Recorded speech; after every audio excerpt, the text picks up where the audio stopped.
Hi everyone, welcome, welcome, welcome. It's the 5th day of May 2025 and something big is happening today all across the continent of Africa. If you're not aware, today is Africa Voiceover Day, and that is the day we've set aside to celebrate voices across the continent, from the east to the west to the south to the north and even Central Africa. Every voice that matters, voices that speak, voices that reflect emotions, voices that sell, voices that tell stories.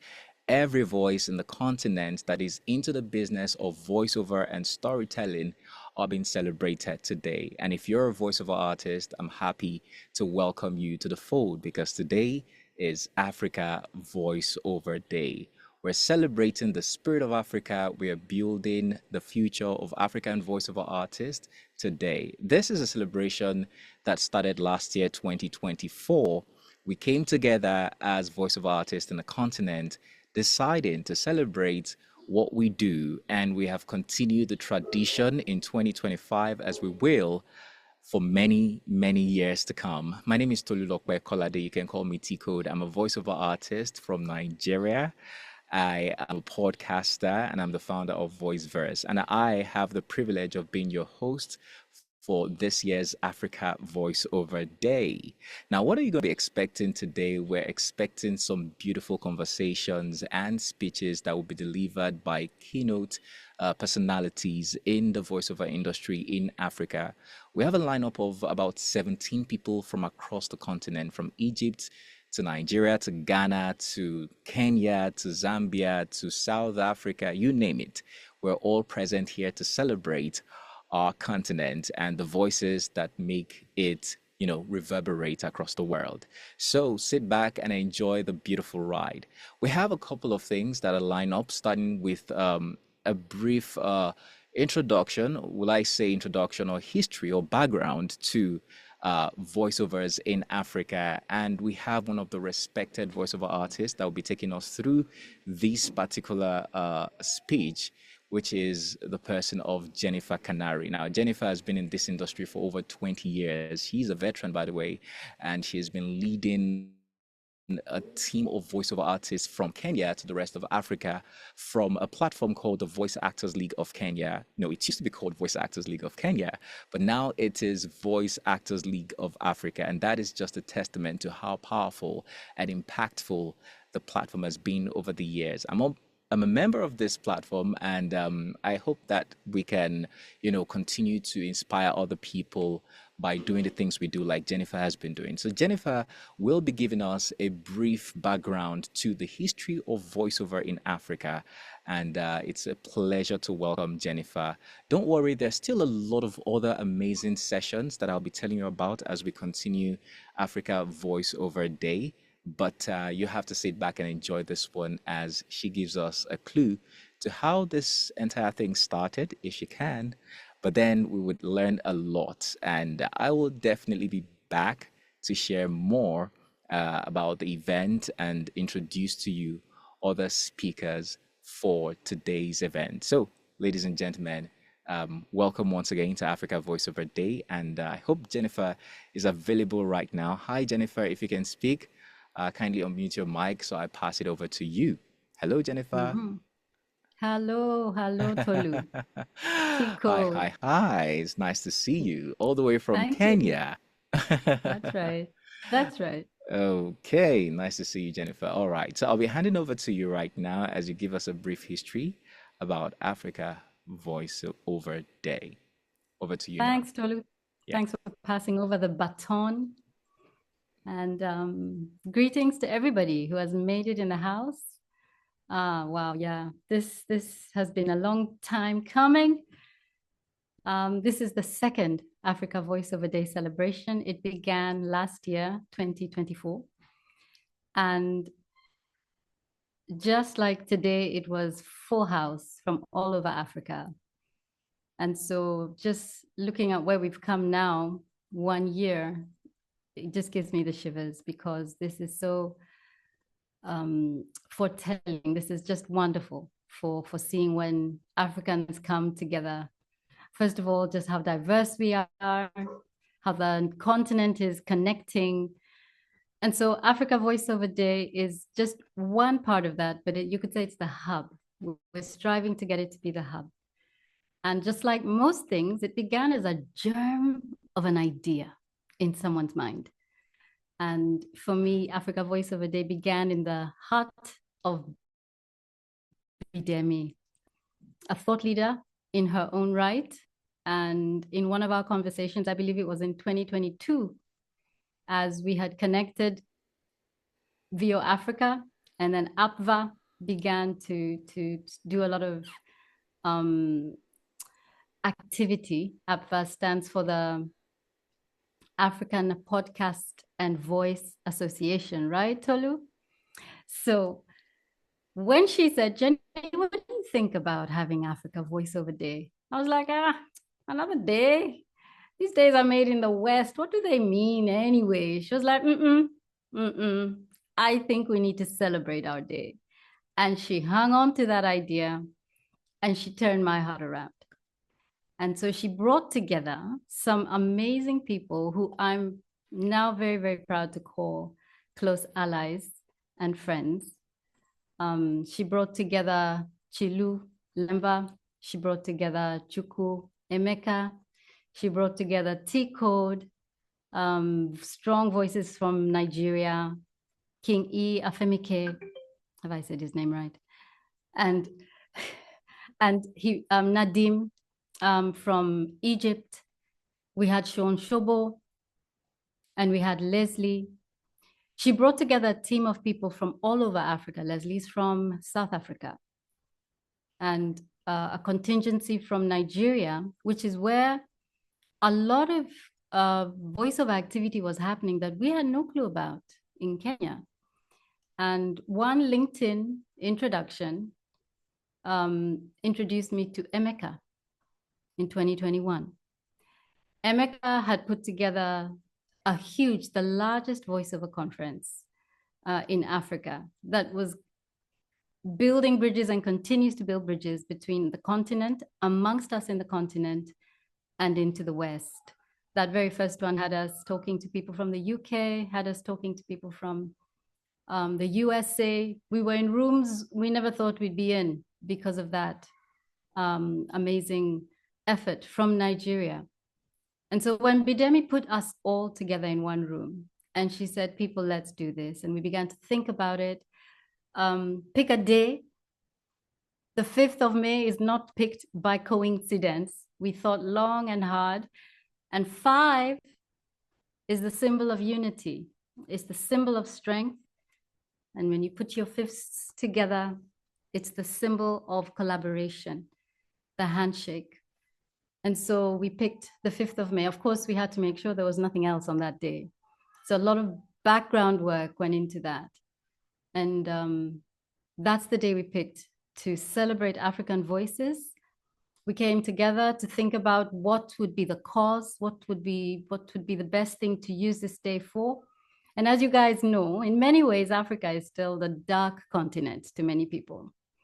Many times we're asked to speak in an African accent. And we're like, which part of Africa exactly do you mean? And so just that, demystifying the African accent to the West, and even amongst ourselves, the diversity of Africa that exists was one of the causes. And then to bring about all these amazing people that I've mentioned who have, in Nigeria, we have schools who are constantly training people in the business of voiceover. Today, I'm excited to see South Africa in the house with Craig Ross. That's a first for us, yeah. And we have Dr. Shahend Ahmed, who's representing Egypt. And so in many ways, Africa is not fully, we haven't yet encompassed Africa. Ghana is in the house today. We've been looking for Ghana, yes. And so Central Africa, we're still looking for the Central Africans to bring them on board. Shahenda, we're looking for the rest of North Africa. So this Africa Voiceover Day is also a shout out to where voiceover actors are and potential. Because especially now in Africa, where we're united in economies that are unfriendly, runaway governments, as it were. But voiceover allows you to make money with speaking. And hey, isn't that the best job in the world? And so trying to reach out to other voiceover actors, people who can potentially learn. We have people who do a lot of training. Emeka is he's also like a discoverer. He takes his machete and he goes into the heart of Uganda and he says, "Where are you? Come out. Yes, we're going to pay you to speak. No, it's not a lie. Come, let me show you how to do it." Right? And so these are the people, our ambassadors, our pioneers, and you, everyone who's on this platform this evening, are Africa Voiceover Day. By extension, you begin to reach into the areas we, as the leadership or the thought think tank behind Africa Voiceover Day, you can reach further too. And through the various voiceover communities, which is one of the focuses of this year's Africa Voiceover Day, is bring people together where they can get educated, where they can see that they're not alone. They're not doing voiceover business alone. There are rate cards. There is structure. There is organization. There is quality. There is collaboration. There's audiovisual creativity. So that when the West comes, or anyone else, even amongst ourselves, which is another topic of the evening that we're excited to talk about, what can we do even amongst ourselves? And so all of that is what Africa Voiceover Day portends. And with each year, we look at a different aspect of it. And we'll be unfolding and unpacking that with you in the various panels that are going to happen this evening. And so I'm very excited to have been given this opportunity to give you the history. It's an exciting history. Like I said, a germ of an idea that continues to flourish and grow, and the roots spread deep and wide. And as we all put together our voices, the reign of favor and the reign of the one who smiles on Africa will continue to cause us to flourish. I mean, the only way is up for Africa Voiceover Day and African voice talent. And so with that, I'd like to pass the baton back to Tolu. Although I'd just like to ask if anyone else has something to share from those beginning conversations, because those guys I mentioned are in the house. Thank you, Jennifer. Thank you for such a beautiful expose into what the African Voiceover Day stands for, how it all started and where we're going, and also telling us where we are right now. I'm stepping in for Tulu at the moment. I will carry on the event until Tulu comes in. So we'll just take it a bit higher as we progress in today's event. It's a fully packed day, and whenever we come together to celebrate Africa, just know that there's going to be a lot to celebrate, because we are some amazing people, wonderfully crafted by our maker and given amazing voices that should speak. And the beautiful thing is that our voices are speaking right now. Thank you, Jennifer, for that beat. We'll be moving on. Before we step into the keynote session, I want to say a big welcome to everyone who have joined us. It was the last time I looked at the people in the room, it was 44, and suddenly it's 87. It's amazing. Right. Thank you, everyone, and welcome to the African Voiceover Day 2025. And today we're celebrating the spirit of Africa. We're celebrating our heritage as Africans, and we're also building the future. So we'll be talking about interesting topics that helps us build the future of voice acting in Africa. But the next beat for us is to listen to our keynote speaker, and who better, who else do we have but one of the pride of the African voiceover industry, who has taken his game global. And allow me to introduce the keynote speaker for today. He is widely recognized as the brand master. He's a leading voiceover talent, brand consultant, industry disruptor, global opportunity empowerer, speaker, amplifier, amplifying Africans' influence in the voiceover landscape. With over 2 decades of expertise, he has shaped the voiceover industry as a sought-after talent, coach, consultant, and for personal and multimedia brands. For personal and multinational brands, while also launching and scaling successful startups.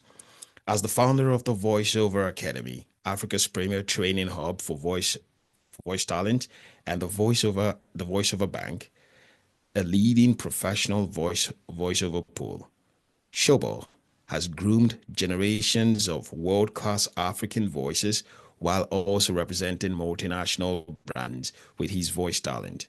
His influence and impact earned him the Voice Arts Global Influencer Award, SOVERS, and a historic seat as the first African board member of the Voice and Speech Trainers Association, VASTA, USA. Seun Shobo is with us in the house today, and I've had the privilege to listen to him speak, to work with him at the View Africa conference, and I can tell you that he's an amazing person, but beyond being an amazing human, he's also a pace setter. Help me welcome Seun Shobo for the keynote speech.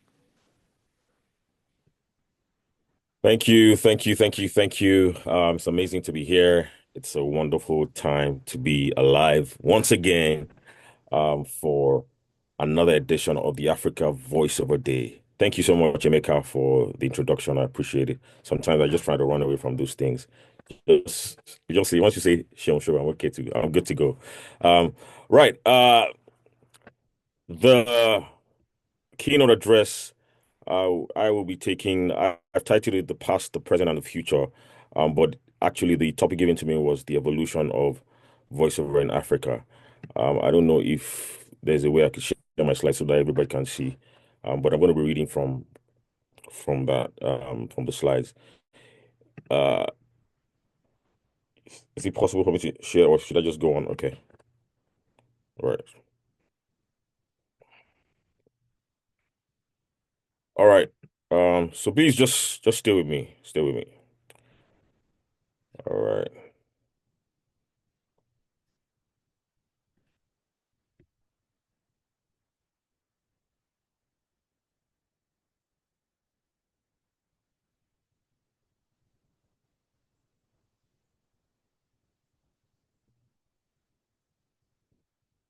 Now, I don't know if anybody listened or heard that, there was some silence in the room. It was a deafening silence just for a few seconds, right? The silence was and it was intentional.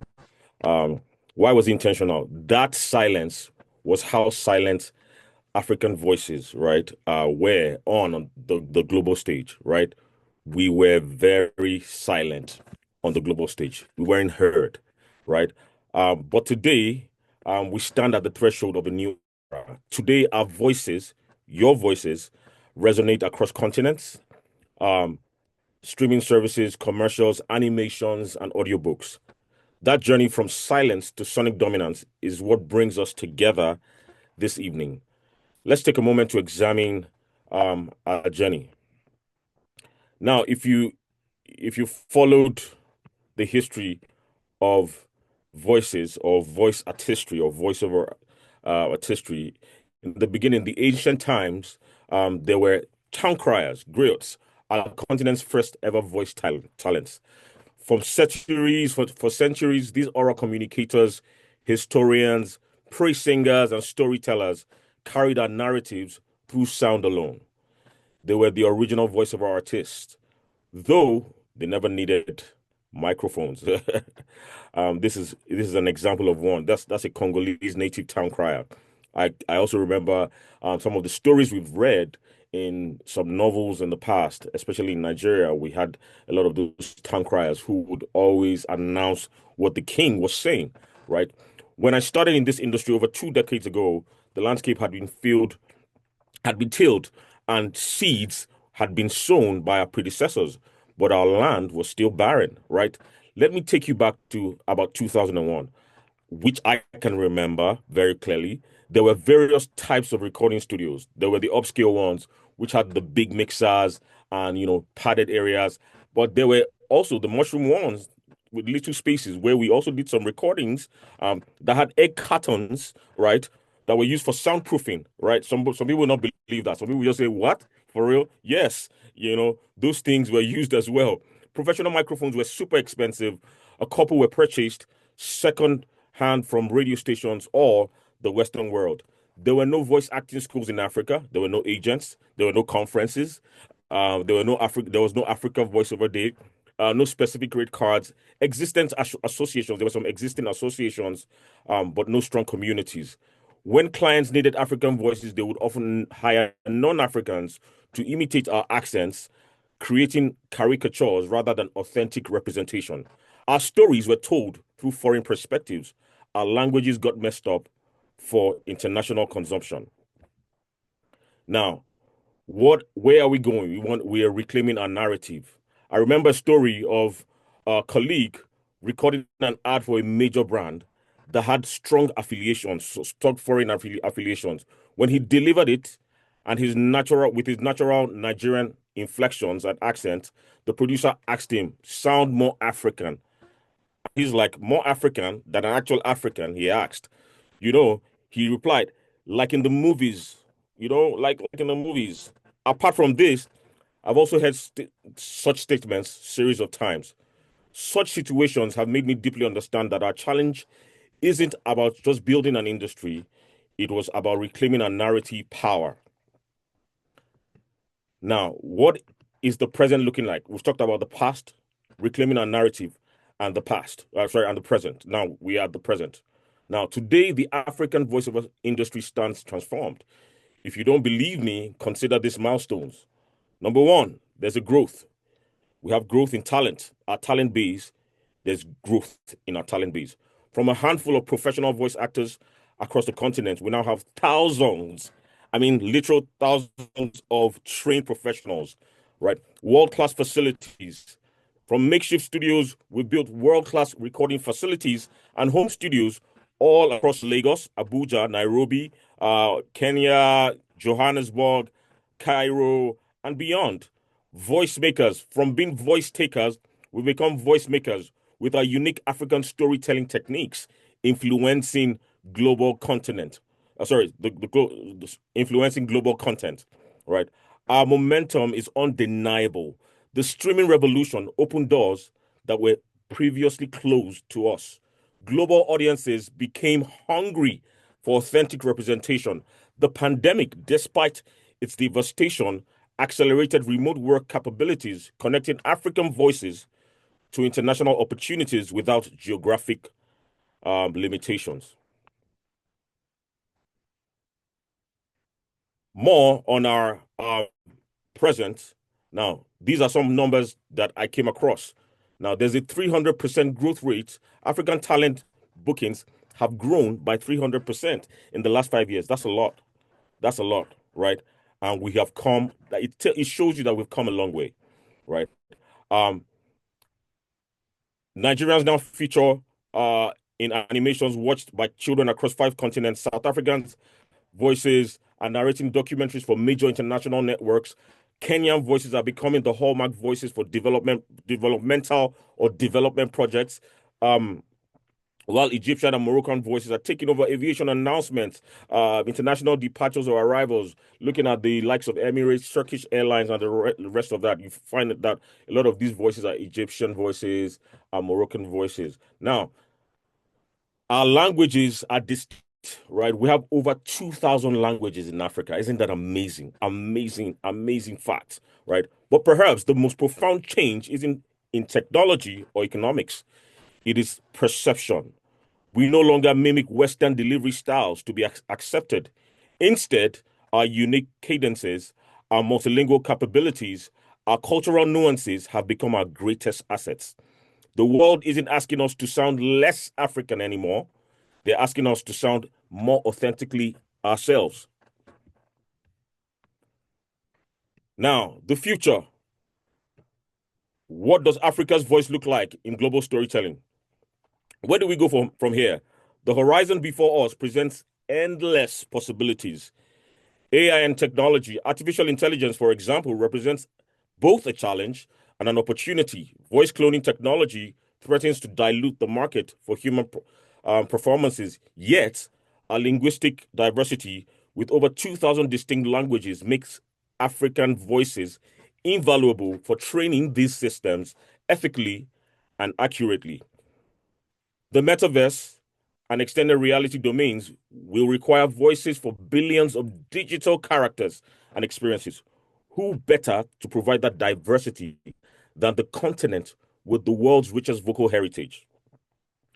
Audiobook markets. Audiobook narration, currently dominated by American and British voices, represents a vast untapped market. And as African literature continues to gain global recognition, African voices must be the one telling African stories. It has already started, but it must now be the standard. Not trying to think about it, but it must now be the standard. Now, beyond the commercial opportunity, the vision I envision personally, is one of cultural perception. African voiceover talent and actors shaping how the world perceives our countries and cultures, right? Because one of these things that you find out is when you come to the Western world, it's not the fact that they don't have systems. They have systems that work. But you will find out that a lot of things, especially from the creative industry, voiceover talent, voice actors, screen actors, they are the ones that shape the perceptions of their country and the cultures, which makes it now mainstream cultures, right? So what we need to do is to actually, from our own side of the divide, right, start to do that, start shaping perception through with our voices, using our culture, and definitely talking about our countries, positive perceptions about who we are as Africans, right? Language preservation, our indigenous languages preserved and celebrated through voice performance. Educational impact, educational content in local dialects, reaching children in remote areas, especially with the staggering number of uneducated children in our countries. For example, I know Nigeria, as at the last time we checked, UNESCO says that we have about 20 million children out of school, right? One of the things that we will need to do with education is try to use our voices to also spread education to those remote parts, right? In their languages, right? In Hausa, in Swahili, right? In Zulu, those questions, most of those languages, let's make sure that we get it to those remote areas, to places where they don't speak those languages. Career viability, as well as policy influence. African voice acting becoming a viable career path for young people across the continent with accurate data to prove the humongous value it adds to the GDPs of our various countries and Africa's creative economy.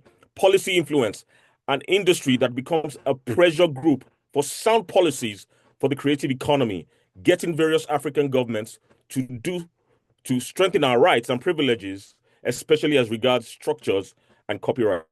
The most exciting frontier isn't having our voices heard globally, it is having our perspectives, values, and worldviews transmitted through those voices.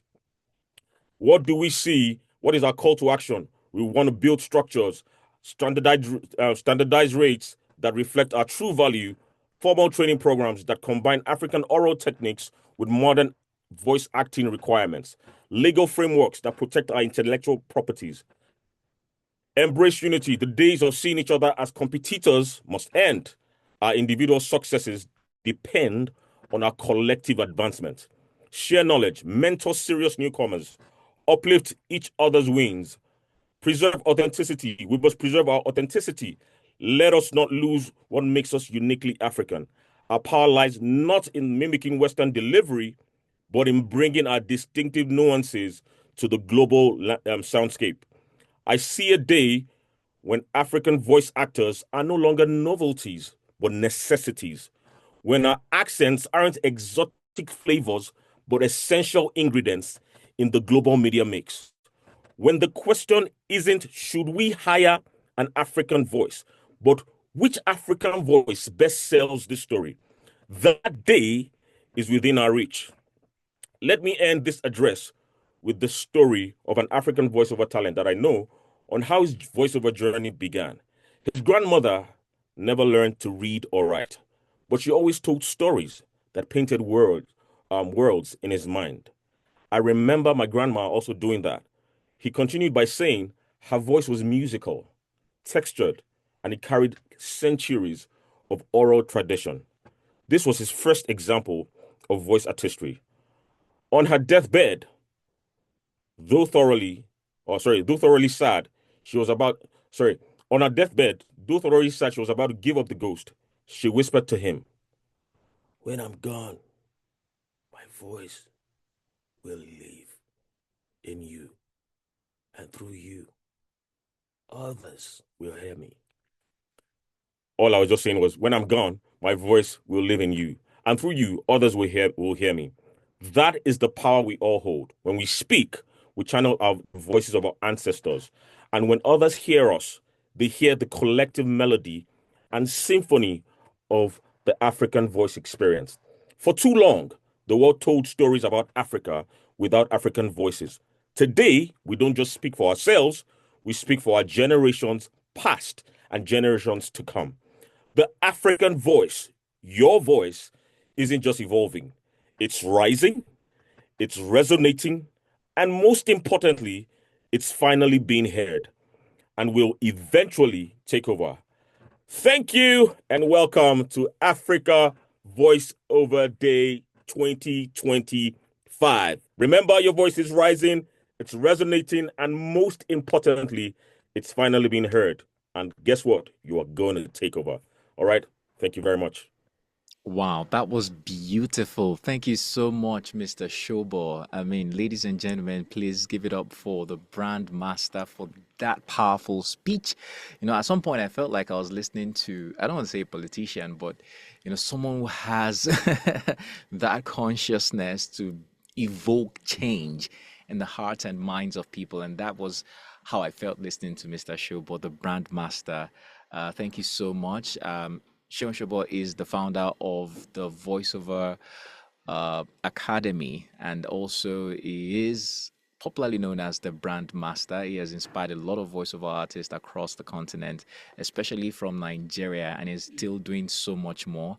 And we're happy to have him as the keynote speaker for today. He's still going to be showing up in another panel session, but for now, we've just enjoyed an amazing, amazing, amazing speech from him. Wow, thank you. Okay, so we are still right here in the Africa Voiceover Day Festival, celebrating. Okay, I called it festival anyways, but this is our own way of celebrating voices in the continent. And in case you're just joining, you are in the right place because you're with some of the most amazing voices.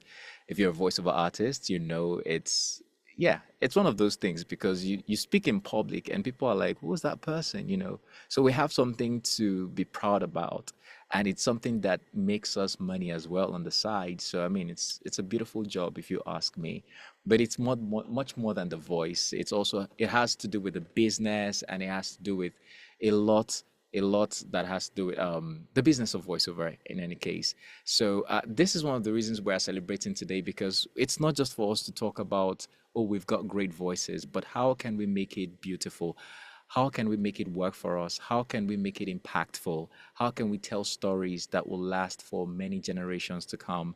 And like I said earlier, we have some of the best, some of the top voiceover artists in the continent to speak to us. I want to say a big thank you to everyone that has joined so far, and I promise that you're going to have an amazing time right here at Africa Voiceover Day. So if you're just joining, yes, you're in the right place, and I see that we have already 100 participants on our Zoom. So we cannot take more than that on the Zoom, but some people are watching right now on YouTube. So if you're on YouTube watching us or streaming, I'd like you to drop something in the comments. Let's feel the energy and pulse over there as well.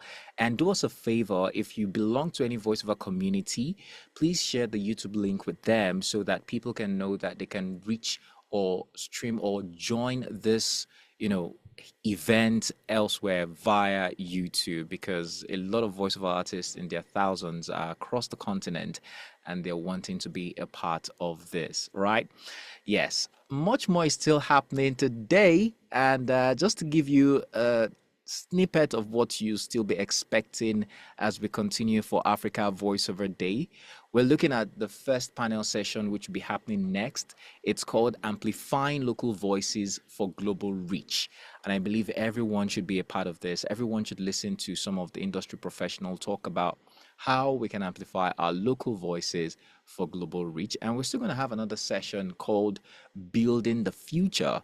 What's next for voiceovers in Africa? I want to know what next for voiceovers in Africa, and I'm sure you want to know as well. So let's stick around for that one.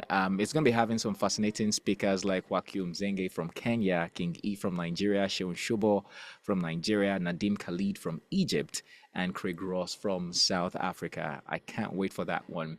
There's still going to be another panel session, and that one is titled The Exchange, Building Voiceover Communities Across Africa. And I think it's high time for us to talk about things like this, because communities are part of the founding blocks for an industry. And how do we come about building these communities? We have some of the community leaders in Africa. They'll be here to talk to us about how we can do this. The session is going to be hosted by Prince Dan Vessel from Ghana, and we have Remu Lutmai from Nigeria, Jennifer Kanari from Kenya, and I will also be in that session. And we've not forgotten the Africa Voiceover Day Challenge that we put out about a week plus ago. Yeah, people responded. It's about 2 weeks, I think. And we have a compilation of those videos to celebrate African voices. We're going to be playing them in a moment. But for now, we're going to go straight into the first panel session. And this is something that I've been looking forward to, because it has a way of just bringing the entire continent together. We're looking at speakers from Nigeria, South Africa, Ghana, Zambia, and the host is from Egypt. So what better way to come together as a continent to discuss African voices? By the way, I would like you to do something for me really, really quickly. I want the chat or the comment section to be filled with flags of your country. So very quickly represent your country. I want to see these countries. You can put the name as well, and we'll do a very quick shout out to where you come from. I am sure that I'll see a lot of Nigerians there, so pardon me if I don't mention that. But yeah, I just want to see a lot of African flags. I said it. Nigerians are already there. I see Nairobi, Kenya. You can also add where you are joining us from. Yeah, really important, because you can be in Nigeria and be from Kenya. You could be in South Africa and be from Uganda. So tell us where you are joining from. I see Dr. Shahenda from Egypt. Interesting. Mombasa, Kenya. That's Andrew Boniface. Wow, lovely. We see Nairobi here as well. Nairobi, Kenya. That's Prince Otieno. Wow, that's amazing. A lot of people from Nigeria. I see Senegal. Interesting. Peace Joe from Senegal. Leslie is repping Uganda, Ghana, and South Africa. Amazing. Vivian is repping Kenya. Oh my God, I see Ghana here as well from Prince. I see a lot of flags. Keep them coming, keep them coming. I want to see as many flags as possible as we celebrate Africa Voiceover Day. Thank you guys, thank you guys, thank you guys. When I'm back, I'm going to continue to give shout outs to your countries. But for now, let's go back to the speech, the impactful sessions. And for the first panel session at Africa Voiceover Day today, we've got a beautiful voiceover artist who has over 19 years of experience doing voiceovers. I mean, that's a big deal if you ask me. So I'm going to be reading her profile in a bit. Her name is Dr. Shahenda Ahmed Ali. She's a professional voiceover artist with 19 years of experience, known for a versatile and engaging voice. She is the official assistant voice for Tecno, Infinix, and Itel phones, and proudly serves as the voice of Amazon Alexa, in the UAE. In 2024, Shahenda was honored as the best voice artist in Africa by the prestigious APVA Awards. Her work reflects a deep passion for storytelling and connecting with audiences through voice, making her a trusted and recognizable presence across major brands. Wow, that's some impressive profile, if you ask me, and I'm glad to introduce her to you as the host of this panel session, Amplifying Local Voices for Global Reach, which will feature Emeka Onunko from Nigeria, Leslie Kasumba from Uganda, Kwesi Busia from Ghana, and Kamiza Chukula from Zambia. All right, so Dr. Shahenda Ahmed Ali, I'll be passing the mic to you now with a round of applause that you can represent with emojis in the chat section. Please let's welcome Dr. Shahenda. Hi, Shahenda. Hello, Tcode. Thank you so much for your introduction. Thank you for announcing me as a winner. I'll never forget that. That was your voice then, remember? Yeah, I do. I keep rewatching the video several times. Nice. Yeah, refreshing the moment again and again. Very much. Thank you. Thank All you so right. much for having me here. I'm honored. I'm really honored to welcome you all here in Africa's Voiceover Day 2025. I'll be your moderator in this exciting session titled Amplifying Local Voices for Global Reach. I am Shahenda. I'm from Egypt, and I'm a voice artist.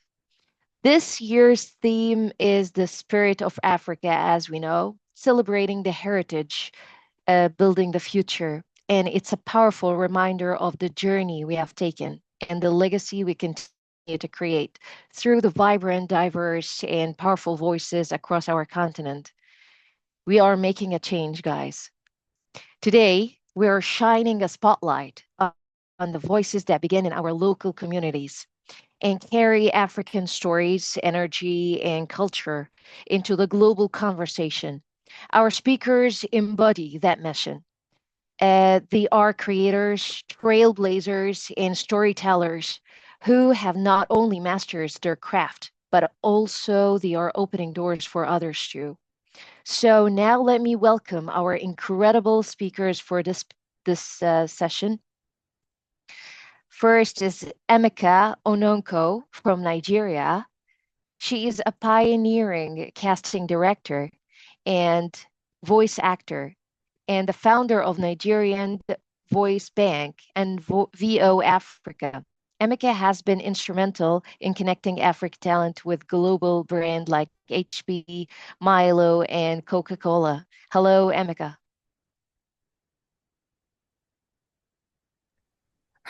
Hello, thank you, and thank you for the Hi. opportunity. Thank you. Our second speaker is Leslie Kasumba from Uganda. She is a powerful house in African media and storytelling, and she's hosting global icons from launching She Speaks Africa podcast, The Africa Whisperer. Leslie brings a fierce passion for elevating authentic African narratives. Hello, Leslie. Welcome. Hi, Dr. Shanita. Very nice to be here. Hi, everyone. Very nice to meet you. Nice Our to meet third speaker here, it's Kwesi Busia from Ghana, a British Ghanaian voice actor with an incredible vocal range and international presence, with a law degree, wow, and a background in audiobook narration, and also has since voiced campaigns for major names like Marvel Studios and Amazon Publishing. Hello, Kwesi. Hello. Hi, everyone. It's a pleasure to be here. Thank you so much. Thank you. Our fourth speaker in this panel, Kamiza Shikolo from Zambia, a seasoned communication expert and CEO of Fira Communications. And Kamiza brings over 2 decades of experience in marketing and PR, along with a strong voice that has powered campaigns across the region. Hello, Kamiza.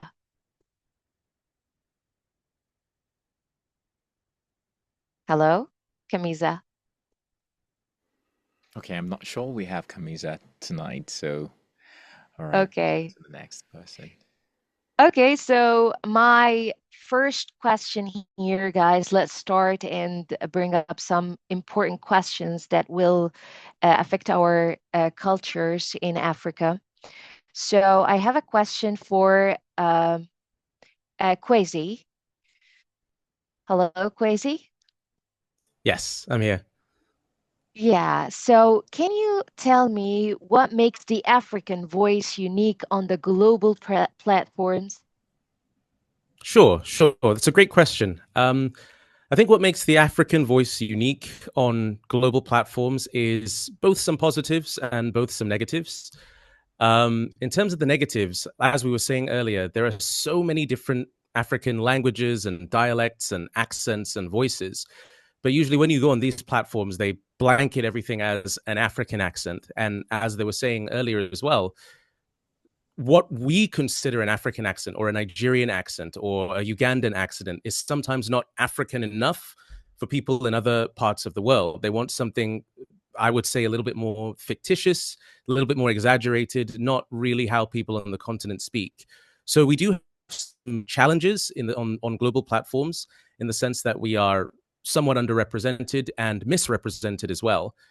But what I would say gives us a unique opportunity, particularly for the financial side of things, is that I find that African jobs on these platforms tend to be very lucrative because, by and large, our voices are a bit harder to find on these global platforms. We don't necessarily have the infrastructure that they have in the West to find voice actors and source voice actors easily. And we don't have the platforms like they do for American accents or British accents.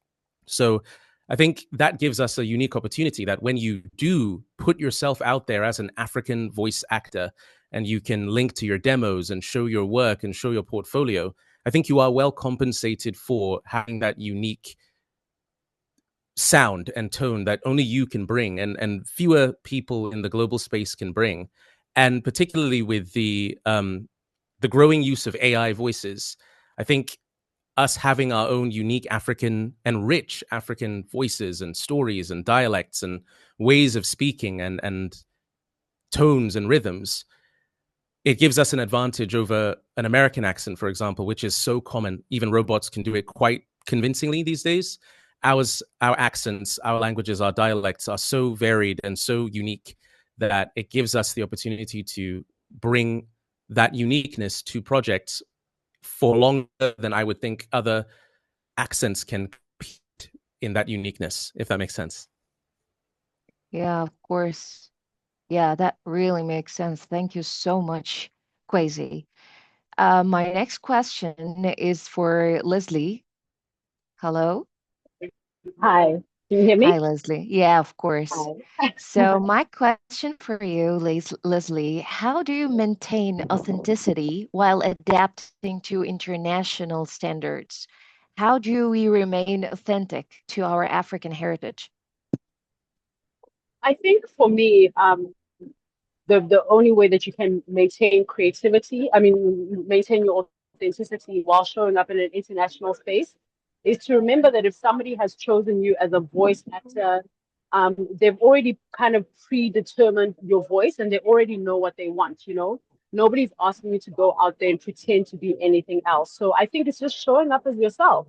I believe that as Africans, voice artists, people in the creative sector in general, we need to just show up as ourselves, especially now because the whole world is so hungry, and is really discovering Africa in so many different and amazing ways. So yeah, I think that the best way is to just show up as yourself. Once you show up as yourself, you're basically you're head and shoulders above everybody else because nobody else can be you, right? So that's how Yeah. I think to remain authenticity.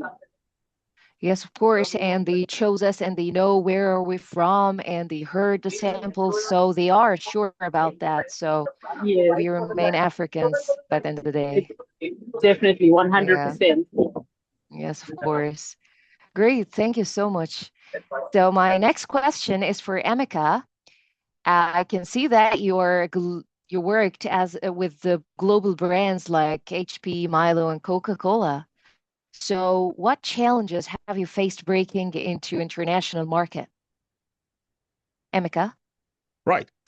Thank you for that question. I'm going to respond to that question as a casting director, because the bulk of my work is as a casting and as a casting and voice acting director. Yeah. I'll take you back to Shobo's speech. Cast your mind back. I started the View Africa in 2012. Nigerian Voice Bank in 2012. In 2012, to cast Nigerian voices globally was a hurdle. People couldn't find Nigerian voices online. Now, when I noticed that there was that gap, I introduced the Nigerian Voice Bank, and what we intended to do was to bridge the gap from global brands looking to cast African voices living in Africa. Right. So because for us, the very first thing was the fact that we showed up online. We created a platform. Because we created a platform, we could be found and people could reach out to us. But it went beyond creating a platform. We also created a data bank for great voices. It was a hurdle. We wouldn't talk about the journey to get to that point of convincing talents then to get on the bank, because it was weird. It's unthinkable. People didn't know there was anything like that.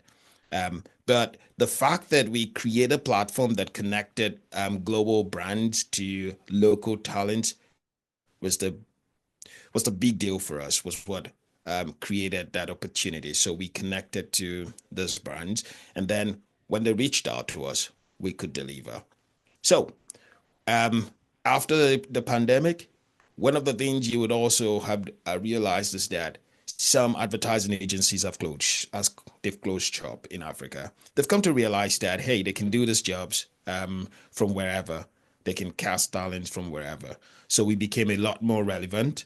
So this brand, because their agencies are no longer based in Africa, they were looking for talents in Africa. They're looking for cheaper ways to cast voices without having local presence. And then we were there. And then we connected the talent.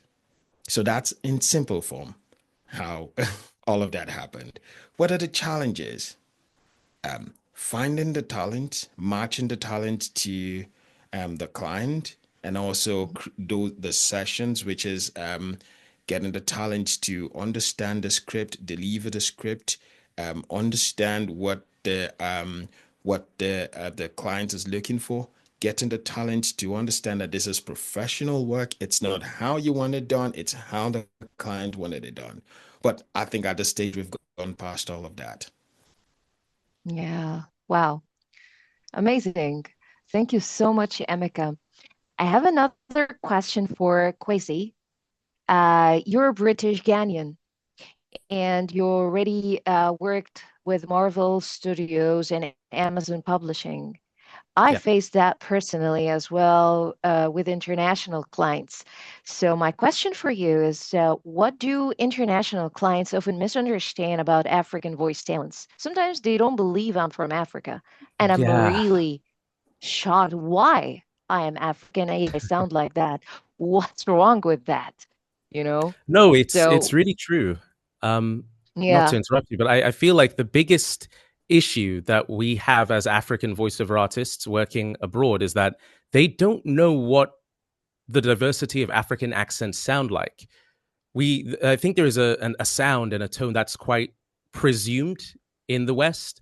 They think we all sound like that, but we don't. There's so many different dialects and tones. People who live in two different villages apart, they're not far from each other, can sound very different based on where they were raised and how they were raised. So I think what a lot of casting directors and people misunderstand about an African accent is just because it doesn't sound like what you might have in your head is an African accent doesn't mean it's not an African accent, an authentic one, Yes. and a legitimate one within a specific region or place in Africa. Yeah. Thank you so much. Thank you so much. So that was really an incredible conversation, guys. It's full of passion and truth, and we really benefited from this. So a huge thank you for our amazing speakers, all of you guys, for sharing your journeys and your voices and your vision with us today. So that brings us to the end of this session, this panel. Hope that it's left you feeling inspired and powerful. So let's go back to Tcode to continue our beautiful day. All right. Thank you so much, Dr. Shahenda from Egypt. It's been a pleasure watching you. I believe you can hear me. Okay. Yeah. All Yes, right. I can hear you now. And by the way, it's a special year. It's 5th of 5th, 2025. Yeah. And it's a very special number this year as well. So it's my pleasure to be here. And thank you so much, Tcode. It's a pleasure having you as well. And shout out to you. You did an amazing job, moderating this session, talking about amplifying local voices for global reach. I'm sure a lot of people heard a lot of things. I learned a lot of things from this session, from the things that Emeka said as a casting director, what a perspective he gave into, this entire conversation and how he has used this platform using tech, to amplify voices, African voices for global reach. And that's something that should be encouraged. I also listened to Kwesi from Ghana telling us about the uniqueness of the African voices. And it was quite interesting. Not something that we don't know, but something that I think the world needs to know more about. The uniqueness of our voices, from the different accents to the different languages to the different countries. Africa is very vast. I recall Seun Shobo mentioned we have over 2,000 languages in Africa, and that's very much true. And the more the world is able to understand this, the more they can engage with us better as African voiceover talent. I also heard as Leslie, also from South Africa, talked about the uniqueness of the African voice. There's a lot to learn from this session, and I'll encourage you to go back to it after today's event and, sponge as much as you can from it. And we can together amplify our voices for the global landscape. All right, we're still in the event for African Voices, Africa Voiceover Day on the 5th of May, 2025. Tell somebody to tell somebody who is a voiceover artist that if you're not here, you are missing a lot. And in case you're trying to squeeze into the room and it's not letting you in, you can go to YouTube right now. We are streaming this live on YouTube, and tell someone to be on YouTube and be a part of the conversation. All right, ladies and gentlemen, it's time for us to get into the next panel session. And I've been enjoying the conversations. I can't wait for us to talk about this one, which talks about building the future. What's next for voiceovers in Africa? We've been hearing a lot of talks about AI and technology. What are the opportunities? What are the threats? Can we collaborate? What other things can we do to ensure that AI in Africa, not AI, apologies, but the future of the African voiceover industry is secure? What's next for VO in Africa? Before we get straight into that, again, I want to see where you're watching us from. I want to know which country, which language this time around. Yes, we spoke about the locations, people from Nigeria, South Africa, Egypt, and all of that. I want to know the language that you speak or the tribe that you're from. So I want you guys to put that in the comment section. You never know. There could be a casting director looking for someone who speaks that language. And just by putting it out there, you might, okay, already we're getting it. Yoruba, okay, that's from Nigeria. I see all of that. Mombasa from Kenya. I'm about to learn a lot of languages I never knew existed right now. I see a lot of Yoruba. Native Swahili. Interesting. We've got Kikuyu from Kenya. Swahili Kidawida. Wow, that's interesting. I guess that's Kenyan as well. French from Kenya. Osas says Pidgin, aka Nigerian Pidgin. Interesting. Igbo from Nigeria. Wow, fantastic. I see a lot of Yoruba and Kenya, Swahili. Interesting. Great, great, great, great, great. All right, guys, I like that. So this time around, we're going to go ahead to the next session as I introduce our next panel host, who is a very dear friend and colleague of mine. She is a very amazing voiceover artist with years of experience in this business. And it's my pleasure to bring her up as the next guest or the next panel host for the Africa Voiceover Day. And if you're having a good time, just, drop an emoji in the comments. All right, to take us into this session, we have Eniola Keshinro from Nigeria, who is a prominent Nigerian voiceover artist renowned for dynamic vocal range and compelling storytelling abilities.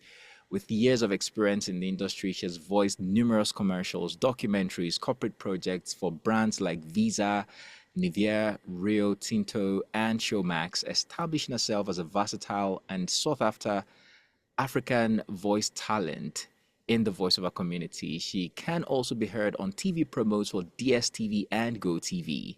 Her dedication to the craft and commitment to excellence has made her a respectable figure among peers and clients alike. I'm talking about the delectable Eniola Keshinro, who will be hosting this panel session saying, Building the Future, What's Next for Views in Africa? And expect an amazing conversation with panelists like Wakio Mzenge from Kenya, King E from Nigeria, Seun Shobo from Nigeria, Nadim Khalid from Egypt, and Craig Ross right from South Africa.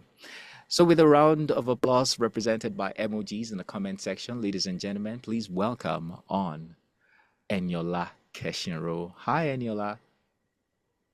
Hi, Tcode. Hello, everyone. Good evening. Good evening. Thank you so much, Tcode. You're welcome. Thank you also, Dr. Shahenda, and the brilliant panelists from the session we just had.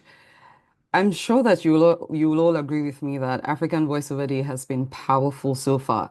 From the rich history of AVD told by the delectable Jennifer Canary to the very powerful keynote address, it's been great and it's about to get even more explosive.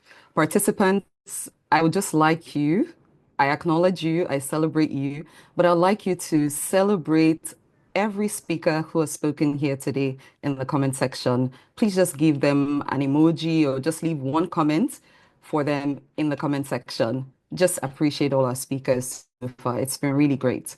And also, I just wanted to remind us to go on social media. Don't forget to share your experiences on social media.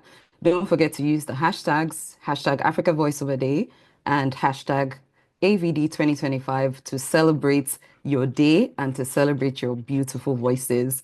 My name is Eniola Keshinro, and it's such an honor to moderate another dynamic conversation between, I call them African giants because that's who they are, African voiceover giants. So again, welcome to our panel. This panel is titled Building the Future, What's Next for Voiceover in Africa? Today, we're diving into the evolution of voice work across the continent, from the rise of AI and digital platforms to training gaps, collaboration models, and how African voice talent can build sustainable careers in a fast-changing industry. I mean, we heard here when Seun Shobo was talking about how people didn't even have proper studios to record, and now we have home studios across Africa. So we're going to take a look at that, how technology is changing the landscape of voiceovers. We're going to be learning from a group of passionate creatives and professionals who are not just navigating this space, but they're actively shaping it. Let me start by introducing our panelists, but I want to do it in a different way. So once I read their profiles, in the spirit of Africa, I would like our panelists to do something for us. Please indulge me. After my introduction, after I read your profile, please teach us one phrase in your mother tongue. It could be a phrase, it could be a word, it could be a greeting, a proverb, anything at all from your, something that showcases the beauty of your part of Africa. Something that we can all take away from here. Panelists, are we good? Do we have a deal? Amazing. So, starting with from part of Africa, we have Wakio Nzenge from Kenya.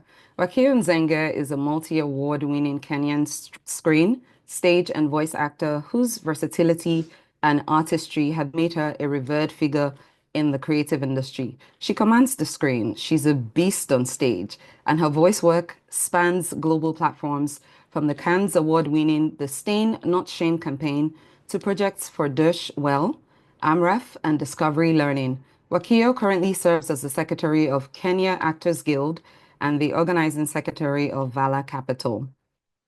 Wakio never passes an opportunity to share her professional experiences, knowledge, skills, and insights. You find her in conferences, in workshops, on virtual training sessions, and even writes at the Kenya National Theatre, where young actors would stop her to pick her brain on projects they're working on.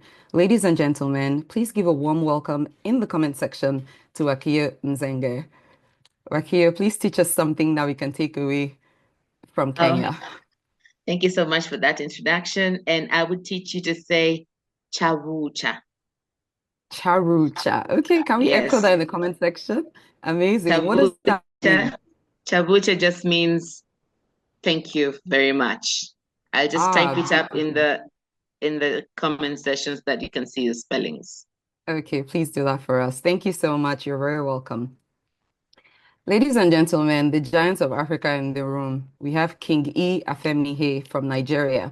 Emmanuel Afemihe, popularly known as King E, is a distinguished Nigerian voiceover artist, coach, and producer with over a decade of experience. He's the founder of Voiceover Workshop and Media, a premier training and production institute, and the convener of the Voiceover Conference, Africa's leading voiceover event. King E's contribution to the industry have been recognized with the prestigious Voiceover Legacy Award at the Africa Podcast and Voice Awards APV, highlighting his role in shaping the careers of numerous voiceover talents across the continent. King E, you are very welcome. Please teach us something in your mother tongue. Hello, Anike. Hello, everyone. How are you doing? Hi. My mother tongue. Maybe I should just go with Wakio to say thank you. Uwegbe. Uwegbe. Uwegbe. Okay, beautiful. Please type that up in the comments for us so that we can echo it. Thank you so much, King E. You're welcome to this panel. Thank you. Also from Nigeria, we have Seun Shobo, who is widely known as the brand master. He's a multifaceted Nigerian brand consultant, premium voiceover talent, and inspirational speaker, like we heard today. He founded Voiceover Solutions Limited, which established Nigeria's first training hub for voiceover talent, the Voiceover Academy, and the continent's largest pool of professional voiceover talent. Shobo's voice has represented some of Africa's biggest brands, and his influence extends globally as an international ambassador of the Society of Voice Arts and Sciences, SOVAS. In recognition of his contributions, he received the Voice Arts Global Influencer Award. Please welcome Seun Shobo, the brand master. Please teach us something in your mother tongue. Hi, everyone. Well, my mother tongue, I could just say Esho and Yomi. Esho, it means thank you, my people. Thank you, everyone. Okay, beautiful. Thank you. You're very welcome to this panel. And next, from the gift of the Nile, Egypt, we have Nadim Khalid.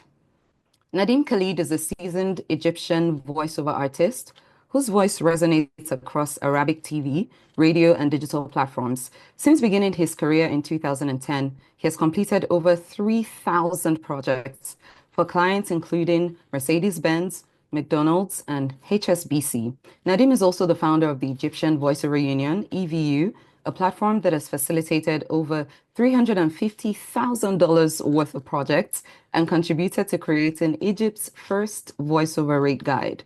He continues to mentor emerging talents through Gravy for the Brain Arabia, fostering growth in the MENA region's voiceover industry. Welcome to this panel, Nadim. Thank you so much, Aniola. I really appreciate the introduction. And what I would love to say is عاشت أفريقيا في حرية وازدهار. Long live Africa. I want to and try to say that.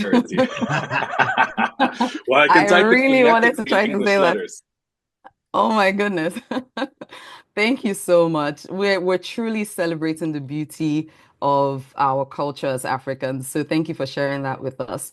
Last, definitely not least, from the Rainbow Nation, inspiring new ways, we have South Africa's very own Craig Ross. Craig Ross is a dynamic South African voiceover artist and the founder of the South African Voiceover Academy, SAVOA. With a rich background in radio and sound engineering, Craig has brought to life numerous projects across commercials, documentaries, and character animations. His commitment to excellence is evident in his state-of-the-art studio setup and his passion for mentoring the next generation of voiceover talents. Craig's energetic and engaging style makes him a standout figure in the African voiceover landscape. Ladies and gentlemen, please welcome Craig Ross from South Africa. Ladies and gentlemen, Craig Ross. It was like a I love that. Guys, thank you. Thank you so much. What a wonderful welcome, and just so beautiful to be here. What can I teach you in my mother tongue? Well, let's just call it a South African colloquialism, and I think Leslie will laugh at this as I tell you, well, how's it, my bro? That's like how we would say hello to one of our friends. How's it? Check Leslie laughing. How's it, my bro? Well, she did laugh. Yeah, there you go. There you go. So that means hello to a friend. There you go. How's it, my bro? Amazing. Amazing. Thank you so much for joining us, to all our beautiful panelists. Let's just get right into the questions. And I think the first question, I would like to throw that to Nadeem. And it's quite broad, but if you could just give us your perspective on that. It's, how is AI reshaping voiceover in Africa? Well, the good side of this, the good side of the story of AI in Africa especially, is because of the variety of languages in Africa, how much they are, and how there are so many accents. Even in my main language, which is Arabic, there are so many accents that it's taking quite some time for people to be able to say that there are really impressive AI alternatives available. They did nail a few, but I would say that it's actually remarkable what's happening in the world of AI in terms of its effect on the voiceover industry. And I have a kind of a motto that I keep repeating and I hear all over the conferences I attend and so on. It's that those who are afraid of AI are the ones who are not going to be able to use it and catch up to what's happening. And basically, I really think it's changing the landscape of how voiceover works, even for professionals. Because if you do think of it as a threat, well, you're kind of right. But I mean, the better approach would be to think of it as an opportunity and how you can use it to enable, improve yourself as a voiceover artist. So rather than just being you, use AI and figure out how you could add more value to the services you give. So let's say a scientist in, I don't know, astrology, on their own, they're able to do a specific amount of calculations in their brain to be able to resolve problems or give output, as in value. But aided with AI, they're actually able to expand their vision and knowledge and get into areas where they never thought they would even go. And I have been very, how do you say this? I took the risk of using a lot of AI platforms, even cloning my voice on several AI platforms, putting it out there to see, will there actually be damage or can I turn it into a win? And honestly, the results are astonishing. I never thought that the service I provide could be even better, because there are opportunities where people are really interested in not just exploring using voiceover through AI only, but they actually go for the voiceover artist that is aided by AI. So I do feel that the ones that will make it will be the ones who are able to use AI as an aiding device for them to give more value. And yeah, hope I didn't talk too much. Oh no, you didn't. And I think that's very interesting, because that would just bring me to the next question, but I'd like to hear another perspective on the panel. So if I could just take this to Seun Shobo, if you could also give us your perspective on that question, but let's take it from when Nadeem stopped. You know, sometimes when we hear AI, because we're voiceover artists, we only think about voice cloning. Are there other applications of AI that voiceover talents should be looking at? And I think this question is for Seun Shobo. If you could please just answer that for us. Thank you, Eniola. for me, like I said in my speech, AI technology is something to be welcome, but it can be a disruptor and a doorway. All right. It's a two-way thing. It's a two-way street. And one of the things that we must understand is that there are so many opportunities as much as there are so many threats, right? But what we have to do as much as possible is find a way to encourage our countries, right, to have policies that will not allow technology harm our voices. Now, what do I mean by that? Policies that actually um, make sure that when your voice is being cloned or anything is happening with your voice, as especially for the AI data sets. So you have AI data sets, you have cloning, voice cloning, you have a lot of other things that AI does, especially or AI voices can do. At the end of the day, those things, when they are collected, right, or they are used to train machines, how, what is the, how do I put it? What's the guarantee that those voices are going to be well kept? Now, those are the issues. Or those are the issues. What's the guarantee that your voice is not going to be heard in another place or in another country without you being knowing about? So, what I would say or advocate for AI right now, especially as you know, as concerning voiceover, it has to do with licensing, on understanding that there should be there should also be a technology where you're able to monitor your voice in real time. You know, if it's being cloned or if it's being used. So that is also something, an AI idea that people should bring to the. I think they even already have it, right? But in Africa, we need something that will be that popular and democratized, such that people can also use it to trace their voice in this age of AI, right? Okay, beautiful. Thank you so much. And still speaking on AI, as much as possible, I want it to be a touch and go, but this is a very delicate topic right now because we have talents who are on both sides of the divide. We have people who are actively embracing artificial intelligence, and we have people who are actively averse to using it right now. And we're speaking about the future of voiceover in Africa. And this is new technology that it looks like we can't do without. So I just want us to stay on this topic a little bit before we move on to something else. Wakio, if you could please just answer this next question. Still on, technology, AI. What do you think that we should be doing now to ensure that African voice talent benefits from this technological shift? And if I could just guide you a little bit on that. Sometimes as a continent, we tend to play catch up, especially when there's technological advancement. How do you think that we now as Africans can not only benefit from the technological shift, but also lead the charge? Wakir, please answer that for us, please. Thank you so much, Eniola. I remember very well when computers first came. My mother was a legal secretary, and she made us believe that she is going to lose her job because she was used to shorthand and typing with the typewriter. But the minute she started shifting her mindset and embracing the new technology, what happened is that she was able to catch on, and she was able to go with the trends, and she was able to secure her income and her job. And so technology is here to stay, and it's advancing very quickly. So if you don't catch up with it, you'll find yourself on your own.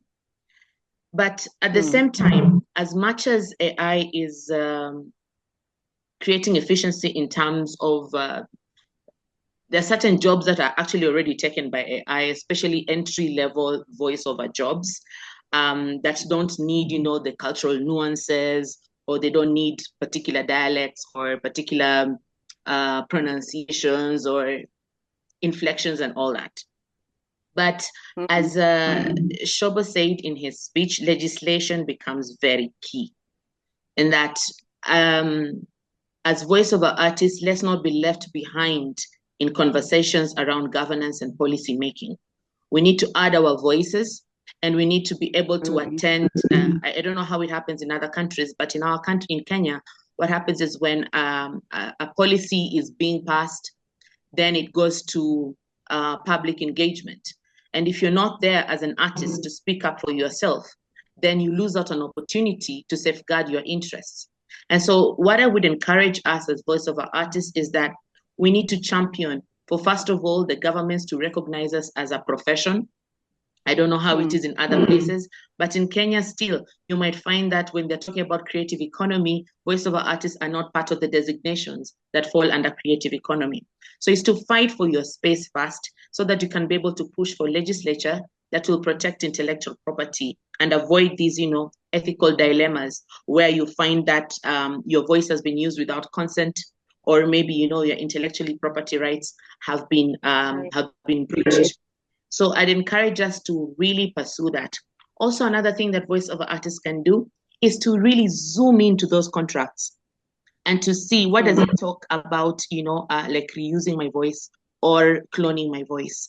So be careful in the contracts that you're signing, especially with international agents, and make sure that you know that you're protected and that your voice cannot be replicated elsewhere. Basically, it's just being alert and being involved, because governance and policy is the way to protect and safeguard us.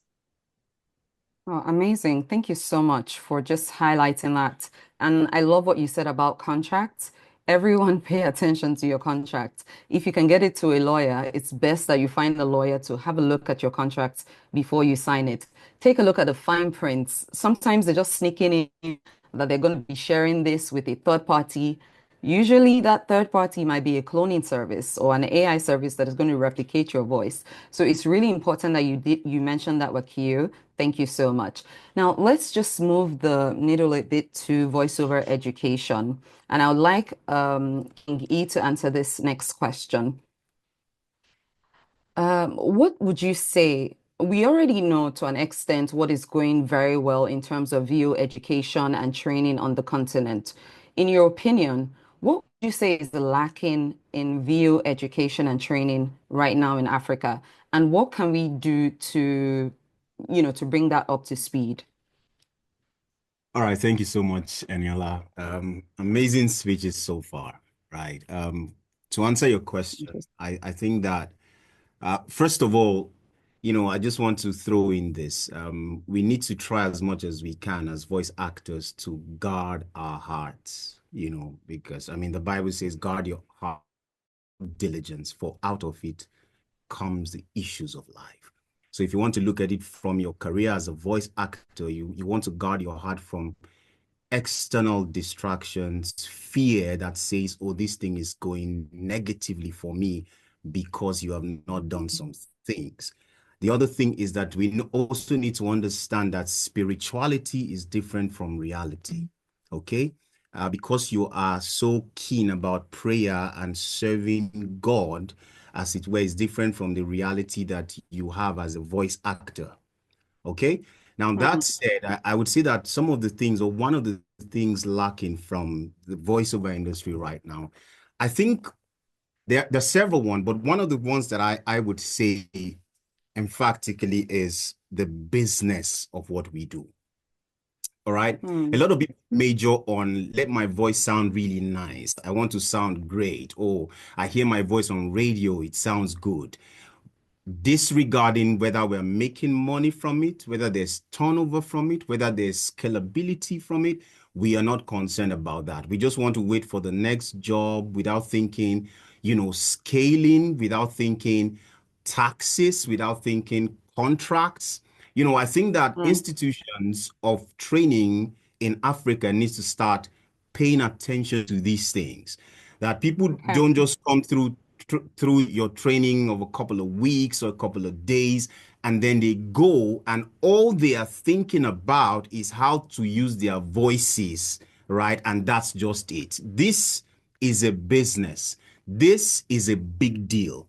How you see it, the concept you have, your mental understanding of it can affect so much. And all of these things must be brought into our everyday trainings, right? From your mindset, okay, to what you see about it, to the practicality of the work that we do. It's not just prayer and fasting, but the reality. if you don't put certain things in place. Right now, we're talking AI, and some people are feeling like, oh, AI will take my job. It will, if you think that. If you think that it's an opportunity, it will be an opportunity. All right. So when we do our trainings, right, we need to start thinking of these things. How can people be a bit more strategic? How can people understand branding a bit more? What are other skills that contribute to your success as a voiceover artist? How can we start learning these things? Because the world has gone past, oh, I just have a lovely voice and that's how it works. Ask Seun Shobo, ask whoever, ask Wakio. You realize that everything that we do goes past just having a sweet voice. All right. There's also the part of taking risks, understanding and seeing the future even when no one sees it. And we have to find a way to bring these things into our everyday trainings, our everyday lives as voice actors, to implement them, to learn them, to start taking actions around them for our industry to be better. Wow. Thank you so much, King E. Thank you. So if I heard that correctly, is to expand the curriculum to also contain the business side of voiceovers and also to cater to the mindset and the, developing the right mental models in voiceover artists that we are training, right? Thank you so much for sharing that important point. And I see how sometimes we can miss out on that. But thank you so much for sharing that. And I would like to bring the question now to Craig Ross. And this question would be two in one. At first, I want Craig to answer as a voiceover artist and also as an audio content producer. So, Craig, what would you say excites you the most about where voiceover is headed in Africa within the next, say, 5 to 10 years?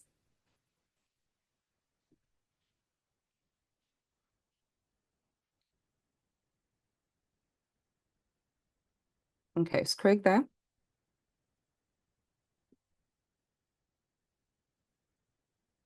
Okay, I'm not sure Craig is in the room, but I think since I put out that question, I think we have to answer it. So Nadim, if you do not mind answering that, yeah, please just go ahead and answer that for us. What are you most excited about? What am I most excited about in voiceover? And yes, please. Where do you see voiceover in Africa in the next 5 to 10 years? First, as a voiceover artist and also as a voiceover production company. That's a very hard one. I think Craig's still here, but he just didn't unmute. Well, to be honest, like the thing about Africa is that not just in voiceover, in every single way, Africa is always rich with minerals, rich with culture, rich with everything you could ever think of. And it's always been very unlucky that with the circumstances and everything that happens, that we're not at the lead or forefront of what's happening.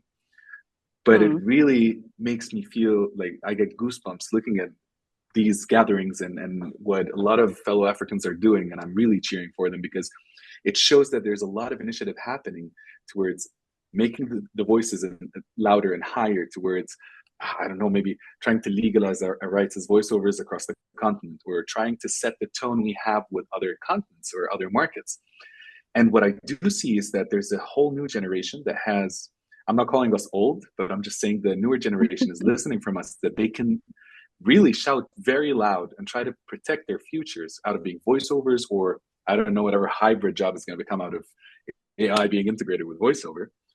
And to be honest, I'm quite excited to see what that new version of Gen Zers and after those will take the industry, because like, I don't know, I just feel like Africa, it's time for Africa, honestly. Like you see it across the movies, across songs, across everything. Africa is rising really, really high, and I'm just watching and applauding, honestly. And great job for every single one of you guys, like Seun Shobo and King E, and everybody that, even like Tula, like you do a lot of effort that I watch, and I'm like, where do these people get this energy from to do everything they're doing for everybody on the continent? So kudos to you, kudos to everybody here, and I guess thank you for listening to me. All right. Thank you so much, Nadine. I don't know if Craig is back in the room, because we would really love to hear from Craig. Is he back in the room? Tcode? Could you scan the room for us? No, he's But not. whilst Checked already. oh, he's not. Okay, so whilst we just wait for Craig in case he comes back into the room, I think I'll just like to open up the panel to one question from the audience, if my panelists will please indulge me. I know that there might be some burning questions in the audience right now that, somebody just wants to ask they want to tap into the wealth of the experience of our panelists. So if that's you, if you have a question that you'd like our panelists to ask, please feel free to raise your hand right now or just drop it in the comment section and then I will read that out. Oh, I see a hand. Wakir's hand is up. Okay, Wakir. Yeah, you have the floor, Wakir. All right, thank you. I just want to comment on two things, on the educational gaps, and then of course where I plan to see. I would love to see the industry go.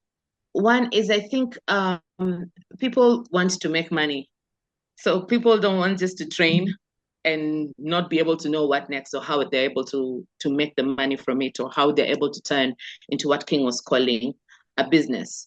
And so from the educator's point of view, it's the linkages between what you learn and how to apply it in the marketplace.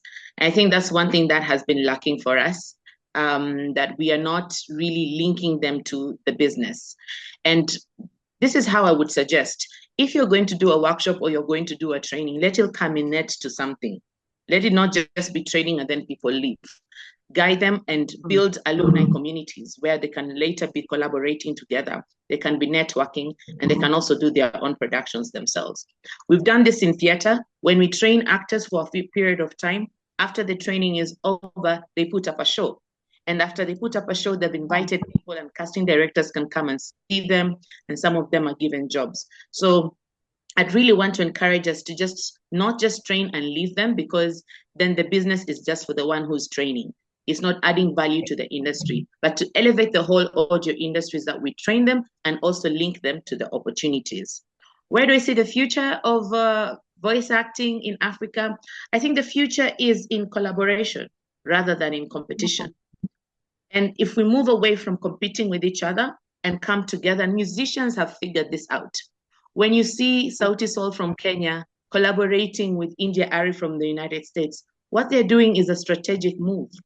Burna Boy collaborating with Diamond, it's a strategic move to increase that market reach and to also introduce new styles and nuances. And these collaborations are what is going to help us to expand our market, expand our reach, and to make the gig economy very sustainable. I'll give a practical example. You see, there are not so many audiobooks. When you're hiring a voice, and our casting director can guide us here, when you're hiring a voice for an audiobook, you won't hire 10, 20 people. You're probably going to hire one person. And you can imagine the number of people that we are training. How many audiobooks will take care of all these people? So we must start thinking of what are the genres, or what are the styles that can accommodate many voiceover artists. That's why I find myself as a champion of radio dramas, audio plays, and animations, because these are the ones that actually cater for the majority of voiceover artists. And it takes care of both novice, takes care of pro and intermediate voiceover artists. And these can be created, these opportunities can be created even after this meeting. If all of us just team up in a different WhatsApp group and say, guys, let's collaborate and let's do this production. And you see, the collaboration goes beyond the voice artists. It goes towards the whole ecosystem. So bringing in studio owners, bringing in sound engineers, bringing in casting directors, bringing in the whole ecosystem to come together and collaborate. Africa has so many stories to tell, and we are the ones who have the power to tell them authentically, with our accents, with the originality the stories deserve. And we can only do this if we come together and stop over-depending or the over-reliance on international jobs. The jobs are here. We need to make them ourselves. Thank you.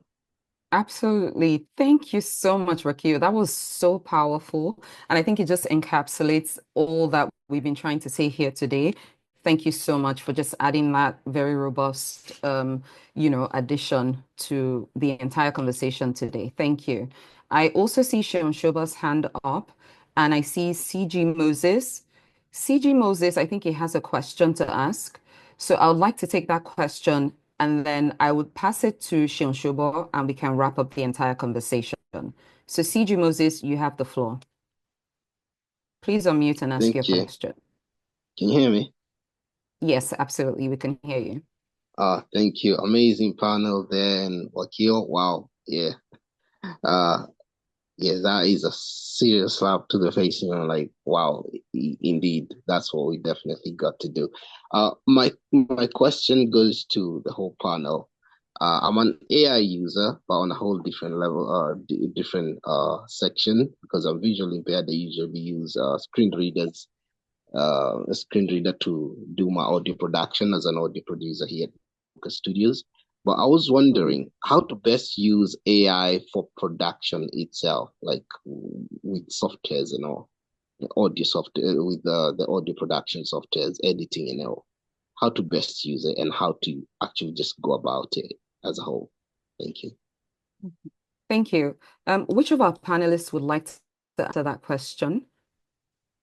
Any of them could. I believe. Any of? Oh no.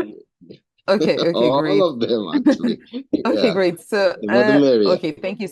Thank you so much for that. Thank you so much for that question. And I think it will lead to an even wider conversation, because I remember when I was asking about, other use cases for AI, sometimes we just think about voice cloning only when we think about AI in voiceovers, but they're just other use cases. But I'm sure that somebody on the panel will be able to answer that question for you. But please just hold on to that. Let's hear from Seun Shobo, and then I think someone else on the panel would respond, and then we can close our panel. Over to you. So I answering the last question, I know that there are production tools, AI production tools. If you go online, you find a lot of them.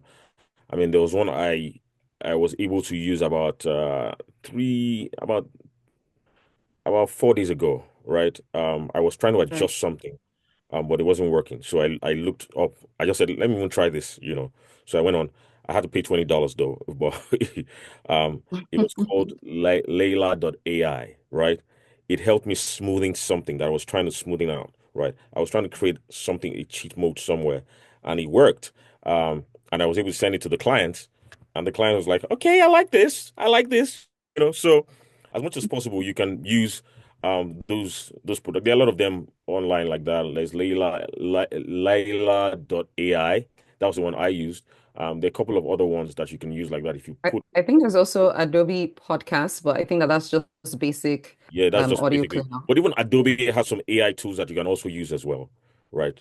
A lot of these softwares they also have inbuilt AI tools that you can also use as well. So as much as possible, even Adobe does have that as well, some AI tools, but some of them are more advanced than the others, right? So as much as possible, please go there. There are so many things. I'm sure someone like King E too will have some other advices for you on everything. But one of the things I wanted to add to the conversation on the educational one is there's something called pedagogy, right? As educators, people that educate people, and it's basically like the methodology of how you teach and how you instruct. One of the things that I find lacking in voiceover training in Africa is that, right? When you find a lot of people are doing classes. Everybody's teaching voiceover, but the challenge is we must be careful not to produce half-baked people. All right. The fact that you're a great voiceover talent does not necessarily mean that you're a good teacher. All right. And if you want to be a better teacher for voiceover, you must understand instructional design. You must also understand, curriculum development, curriculum frameworks. These are things that you must understand. It's not just, oh, I just woke up one morning, I'm very good with voiceover and I want to teach it. No, it doesn't work that way. When you want people to really understand something, you must also understand the psychology of teaching. You must understand instructional design. You must understand curriculum development or frameworks. These things are things that people pay for. These are things I paid for. These are things I paid to learn so that I could deliver better to the people I'm teaching. So you don't just wake up and just say, oh, I'm a great teacher. I can just teach. Yeah, some people are gifted, but please, as much as possible, still go back to learn those things. Which is why, like King Yi was saying, a lot of times you find that they have big people, they're just very interested in their voices. Oh, my voice is so good, it's beautiful. But the business parts of it, right? The scalability, taxes, right? How your voiceover business adds to the GDP of the country or the country where you come from or the continent itself. These are all these little things are very important. So as much as possible, we should consider those things, especially for those of us that teach. And there should also be my own advice. There should also be a place where we are able to regulate even coaching, voiceover coaching, right? Nobody just wakes up one morning and just says, "Oh, I can coach." No, no. Mm. Now that's on one side. Then the second side, exciting things about the voiceover industry. There's so many exciting things. I mean, in 2019, I was talking to a couple of students and I told them, I said, listen, very soon the world will be scrambling around for African stories. All right. Mm. Yeah. And the truth is, in 2023, 2022, 2023, we saw a Disney Iwaju. I mean, I'm talking from the Nigerian perspective. Right. Full Nigerian cast. We saw an Iyanu. Some of them are on this call. That's a whole new game. That's a whole new ball game. We are taking over. There are things that are happening, right? So, the future is so bright, right? But what I want to push is, listen, as much as people can tell our stories from the Western world, right? We need to start telling our stories. So we need to get more investors. We need to show ourselves more structured, right? So that we can attract investors and different things, right? Or different people that can fund these things so that Africans can start funding African stories. Africans can start telling African stories, right? And we know that this is strictly African. And yeah, basically, those are my Right. contributions. Thank you so much, Brahmastat. That was very robust. And that brings us to the very end of our wonderful panel session. I will now hand over to Tcode. But before I do that, I would just like to say a very big thank you to our lovely panelists for taking the time and sharing their wealth of experience, knowledge, expertise with us here today. Participants, if you could please just leave one word that described this panel session, leave that in the comment section for us. And also, can I ask one thing as well? Please make sure that you follow all our panelists on their socials. Wakio, Seun Shobo, King E, Nadim, and then Craig Ross. Thank you so much. This has been a very lovely panel. It's been an honor to navigate this conversation, and happy Africa Voiceover Day to all of us. Thank you, Tcode. Over to you. Thank you, NK. Well done. Thank you. Thank you, everybody. Wow, Thank you, this Elliot. has been an amazing session. Wow. That was NK with King E, Seun Shobo, Nadim Khalid from Egypt, and Craig was here earlier from South Africa, and they were plus Wakio Mzenge from Kenya with some amazing punchlines. And we're talking about building the future. What's next for VO in Africa? They touched on AI, on training, on business. It was just so rich. And you think you've heard it all until you check the comment section, and people are dropping amazing stuff as well in the comment section. Great questions too. I'm blessed to be here. Again, happy Africa Voiceover Day to everyone. And I hope you're enjoying yourself. I hope you're having a good time. Just to remind you, the session is ongoing on YouTube as well. We have over 50 people watching on YouTube, and I'm sure the numbers keeps getting higher. So spread the word, share the link, and let people be a part of this conversation. Okay, we've had two amazing sessions so far. We had the first one talking about amplifying local voices for global reach, and we just had the second one now talking about building the future, what's next for VO in Africa. We still have another session coming up really soon, and that one will be talking about building communities, voiceover communities in Africa. But I just want to take a moment to say thank you to everyone who has spoken so far. So far, you've been adding flavor to this year's celebration of Africa Voiceover Day, where we're talking about the spirit of Africa, celebrating heritage and building the future. Right now, we're going to take a break to listen to something that was well cooked by the Voice Actors League of Africa. If you're hearing that for the first time, the Voice Actors League of Africa is a platform, a community, an organization that was founded or co-founded by Jennifer Canary from Kenya. It started as the Voice Actors League of Kenya, and now it has evolved to the Voice Actors League of Africa. And the team and community members came together to do a beautiful presentation about Africa Voiceover Day and the voices of Africa. We'll be listening to that, and much later we're also going to listen to the presentations or the submissions of African talent for Africa Voiceover Day. But now let's listen to this presentation, and then we get straight to the next panel session for this year's Africa Voiceover Day.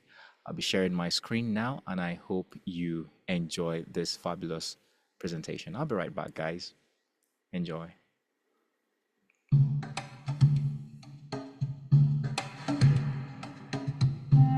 Have you ever wondered what wisdom sounds like across Africa? Absolutely. From presidents to activists, writers to environmentalists, Africa's voices have shaped history and continue to inspire.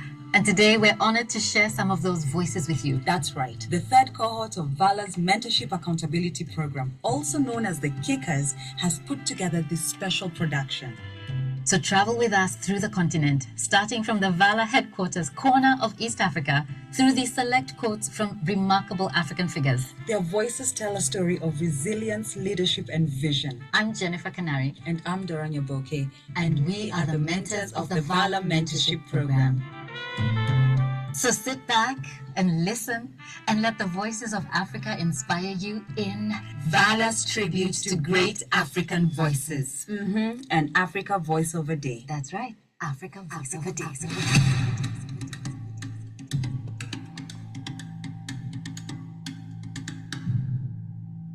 Kenya. Ladies and gentlemen, Wakenya wenzangu, we are called to assist the earth to heal her wounds, and in the process, heal our own. Wangari Maathai.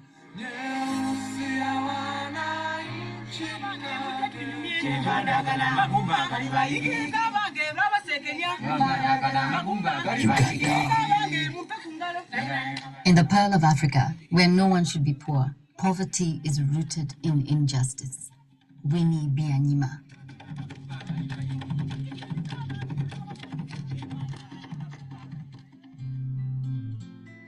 Tanzania. Unity will not make us rich, but it can make it difficult for Africa and the African people to be disregarded and humiliated. Mwalimu Julius Nyerere.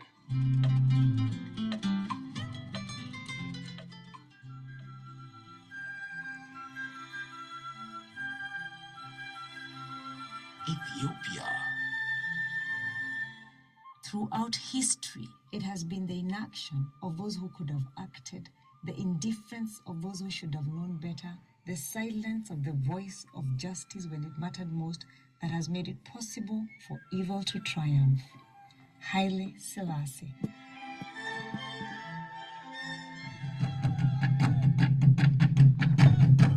Burundi. Let me tell you, our culture is a unifying force that reminds us of who we are. Pierre Nkurunziza.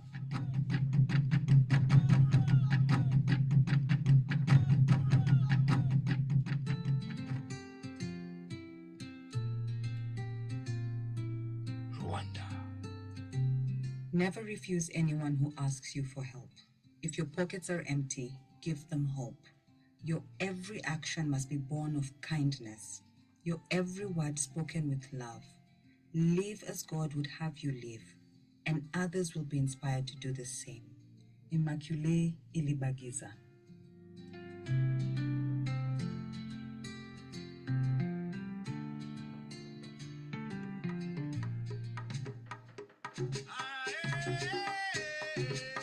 DRC Congo. My fellow countrymen, the day will come when history will speak, but it will not be the history which is taught in Brussels, Paris, or Washington. Africa will write its own history. Patrice Lumumba.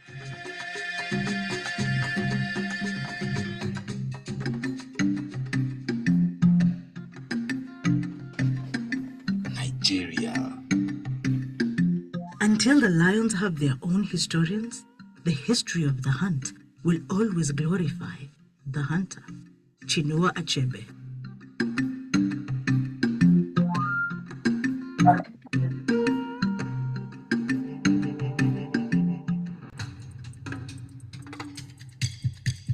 Ghana.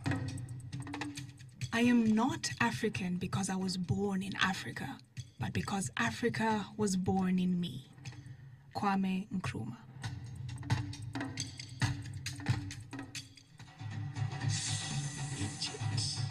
Solidarity between women can be a powerful force of change and can influence future development in ways favorable not only to women but also to men.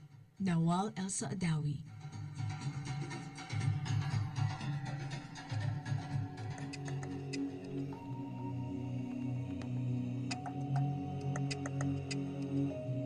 South Africa. It always seems impossible until it is done. Nelson Mandela.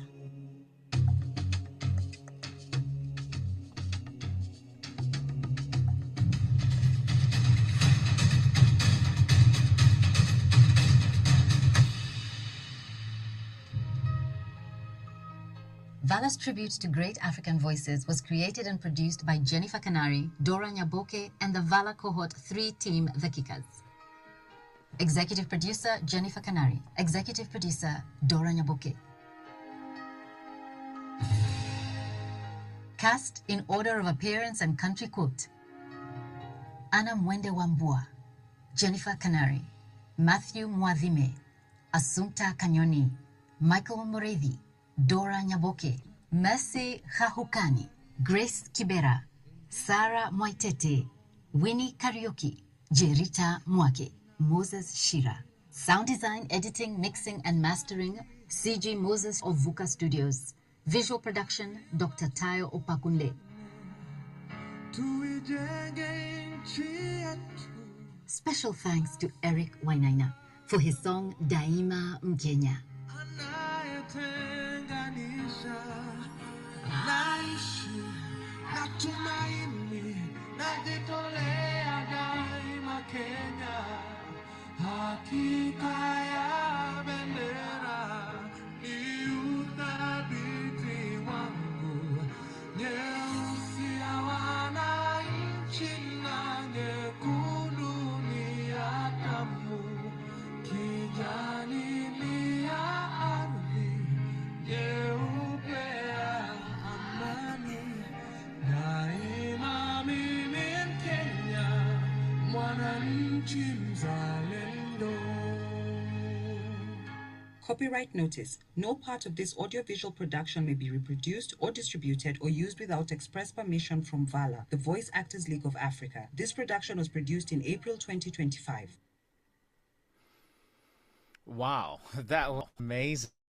Hi, everyone. Can you hear me now? I think you can hear me now. Oh, wow. My Yes. messages. Yes. All right, that was a glitch. I'll try to track back, not so certain where you stopped hearing me from, but I was just about introducing the next guest for, rather the moderator for the next panel session.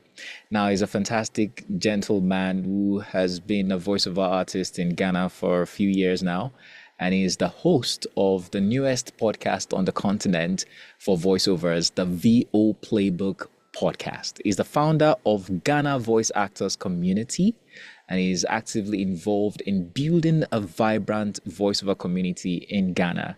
So that's Prince Dan Vessel, who is a Ghanaian, and it will be the one moderating this session called Building Voiceover Communities Across Africa. I can't wait for us to get into this because I believe communities are one of the ways to build a solid industry across the continent. So, Prince, I'll hand over the mic to you as you usher with the panelists into this session. Hello, Tcode. Good evening. I'm honored to be on the platform today with you. Good evening. Welcome. Good evening, everyone. It's a pleasure to welcome you to panel session 3 of this groundbreaking event. My name is Prince Dan Vessel. I'm a Ghanaian voiceover artist. As Tcode said, I'm the host of the VO Playbook podcast. And tonight, I'm honored to guide this important conversation titled The Exchange, Building VO Communities Across Africa. Now, in this session, we're going to talk about what it means to build strong, sustainable, and structured VO communities across the continent. From mentorship to collaboration and impact, our panelists tonight are leading this charge in very powerful ways. Now, let me introduce them. First, we have Remi Olutimanye. He's from Nigeria. He's a voice director. He's a coach. He's the founder of the Voice Acting Africa community. He's a respected mentor in Nigeria's VO ecosystem. Welcome, Remi. Next, we have Jennifer Canary from Kenya. She's a seasoned voice artist, and she's the founder of the Voice Actors League of Africa. She has voice campaigned for major brands for, Safaricom, UNICEF, and Nivea. And then we have Bidemi Adedere from Nigeria. She's an audio industry leader. She's the founder of the Association of the African Podcasters and Voice Artists. She's also the founder of the annual Podcast and Voice Awards. Finally, we have Tula Tcode.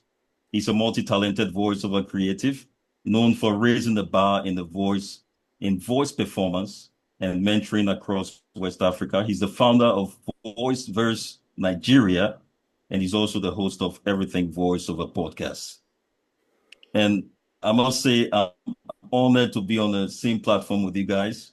When I saw the list of the panelists, I was like, oh, I'm not worthy to even tie the list of their shoes. But yeah, you guys are trailblazers in the African voiceover space. And I'm honored to be here with you. Thank you very much. Tcode, I'd like to take off with you. Let's start with this foundational question. What makes a healthy VO community? I think I didn't see that coming. Oh, Lord, what makes a healthy VO community? I think the first thing for a good VO community is a community that makes you feel you are part of something big and you are not small. You could be in a community that makes you feel you are small, in something big, and you could be in a community that makes you feel like you're big, but nothing much is happening. But a balance of both is really important. Now, that's the first thing. Secondly, is that a community that provides support and resources. I think communities that thrive are the ones that people have something to learn, and they have other people's experiences to learn from. It's not enough to be in a community that is just there, right? So I think these are the things that makes communities very good. They are resourceful. I want to be in a place where I feel like I am seen, I am heard, and I can hear others. And I think these are just the things I could just think of from the top of my head. Amazing, amazing. Jennifer, does that reflect what you've seen in Kenya? Hello, Jennifer, are you there?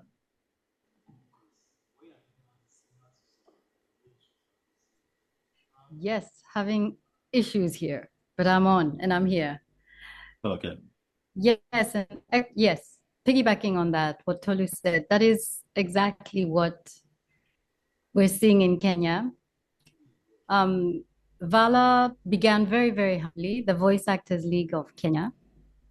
Began really as a place where people would feel that they were not alone because it was difficult doing business, especially regarding payments. And like has been said on this platform, as creatives, we were not going into the marketplace as business people, so we were getting exploited, and we were battling alone.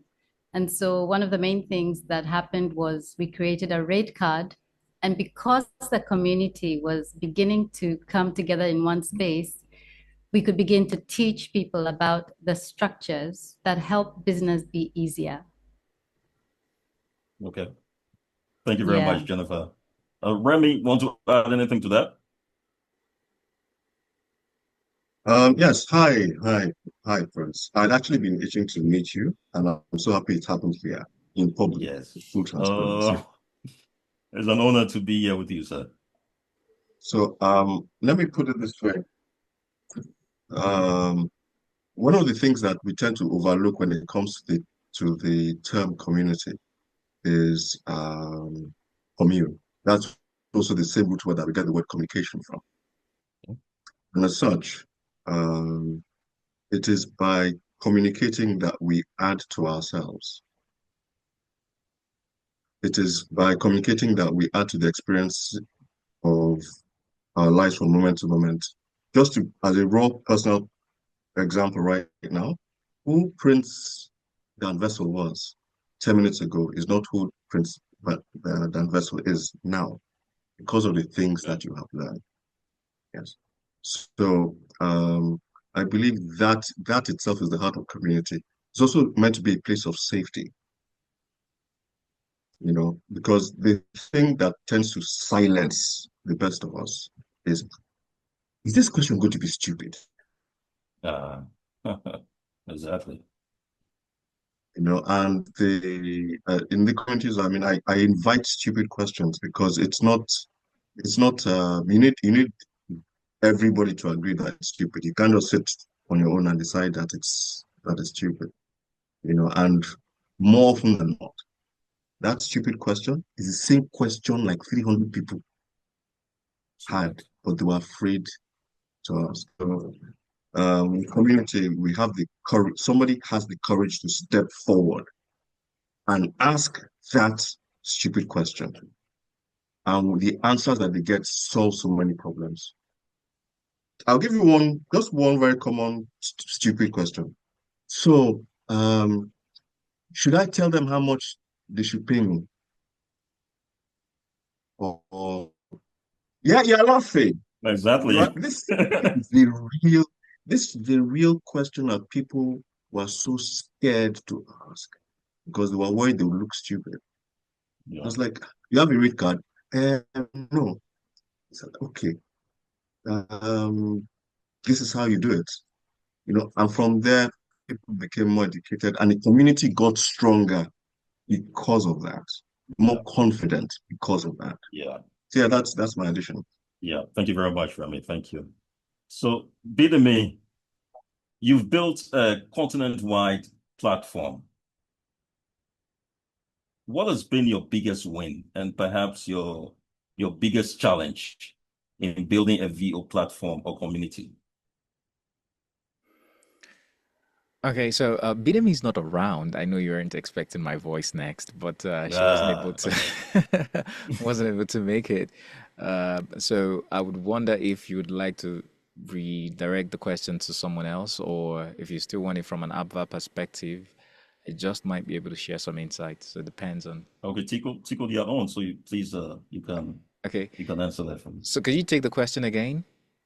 So what has been your biggest win and challenge in building a VO platform or community? Those are two questions in one: wins and challenges. And challenges, yeah. Yeah, we're going to start with win. Wins are knowing that people are being genuinely impacted. and seeing true growth. Now, growth might not be the exact way we see it because the trajectory of growth in voiceover can be unassuming. You might be, still growing for about 2 years and you're not there yet the way you think being there yet should be. But in that space of Yeah. time, you've learned a lot about the business. You've learned a lot about, what makes people stay longer in this business because you've been there learning silently, low key, and when you're ripe enough, you grow that much. So I Yeah. think seeing that people know what to do, know how to engage with clients, if you have community meetings, for instance, the kind of intelligent conversations that are being held about voiceover, those are the Yeah. metrics for wins for me, right? The average intelligence of a community when they can sustain certain conversations about voiceover, I consider that win. Yeah. And also, getting booked for jobs, that also should be considered a win. Yeah.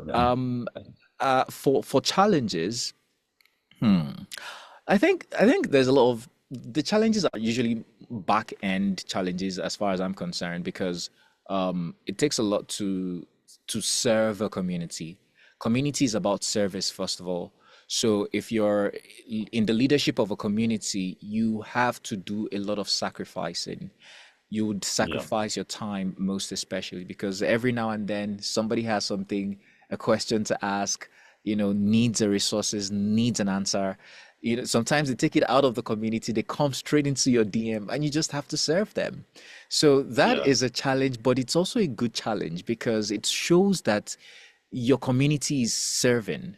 If people don't feel like they can get answers from the community, they would opt out. They would rather not ask. They will go somewhere else. So that also Yeah. is a sign that you're doing something right. So I think it's a blessing, maybe a curse in a way, but you have to then figure out how to manage it. Raising people that are, strong and mature enough, or if you're lucky, you have other mature minds in the voiceover space that are in your community.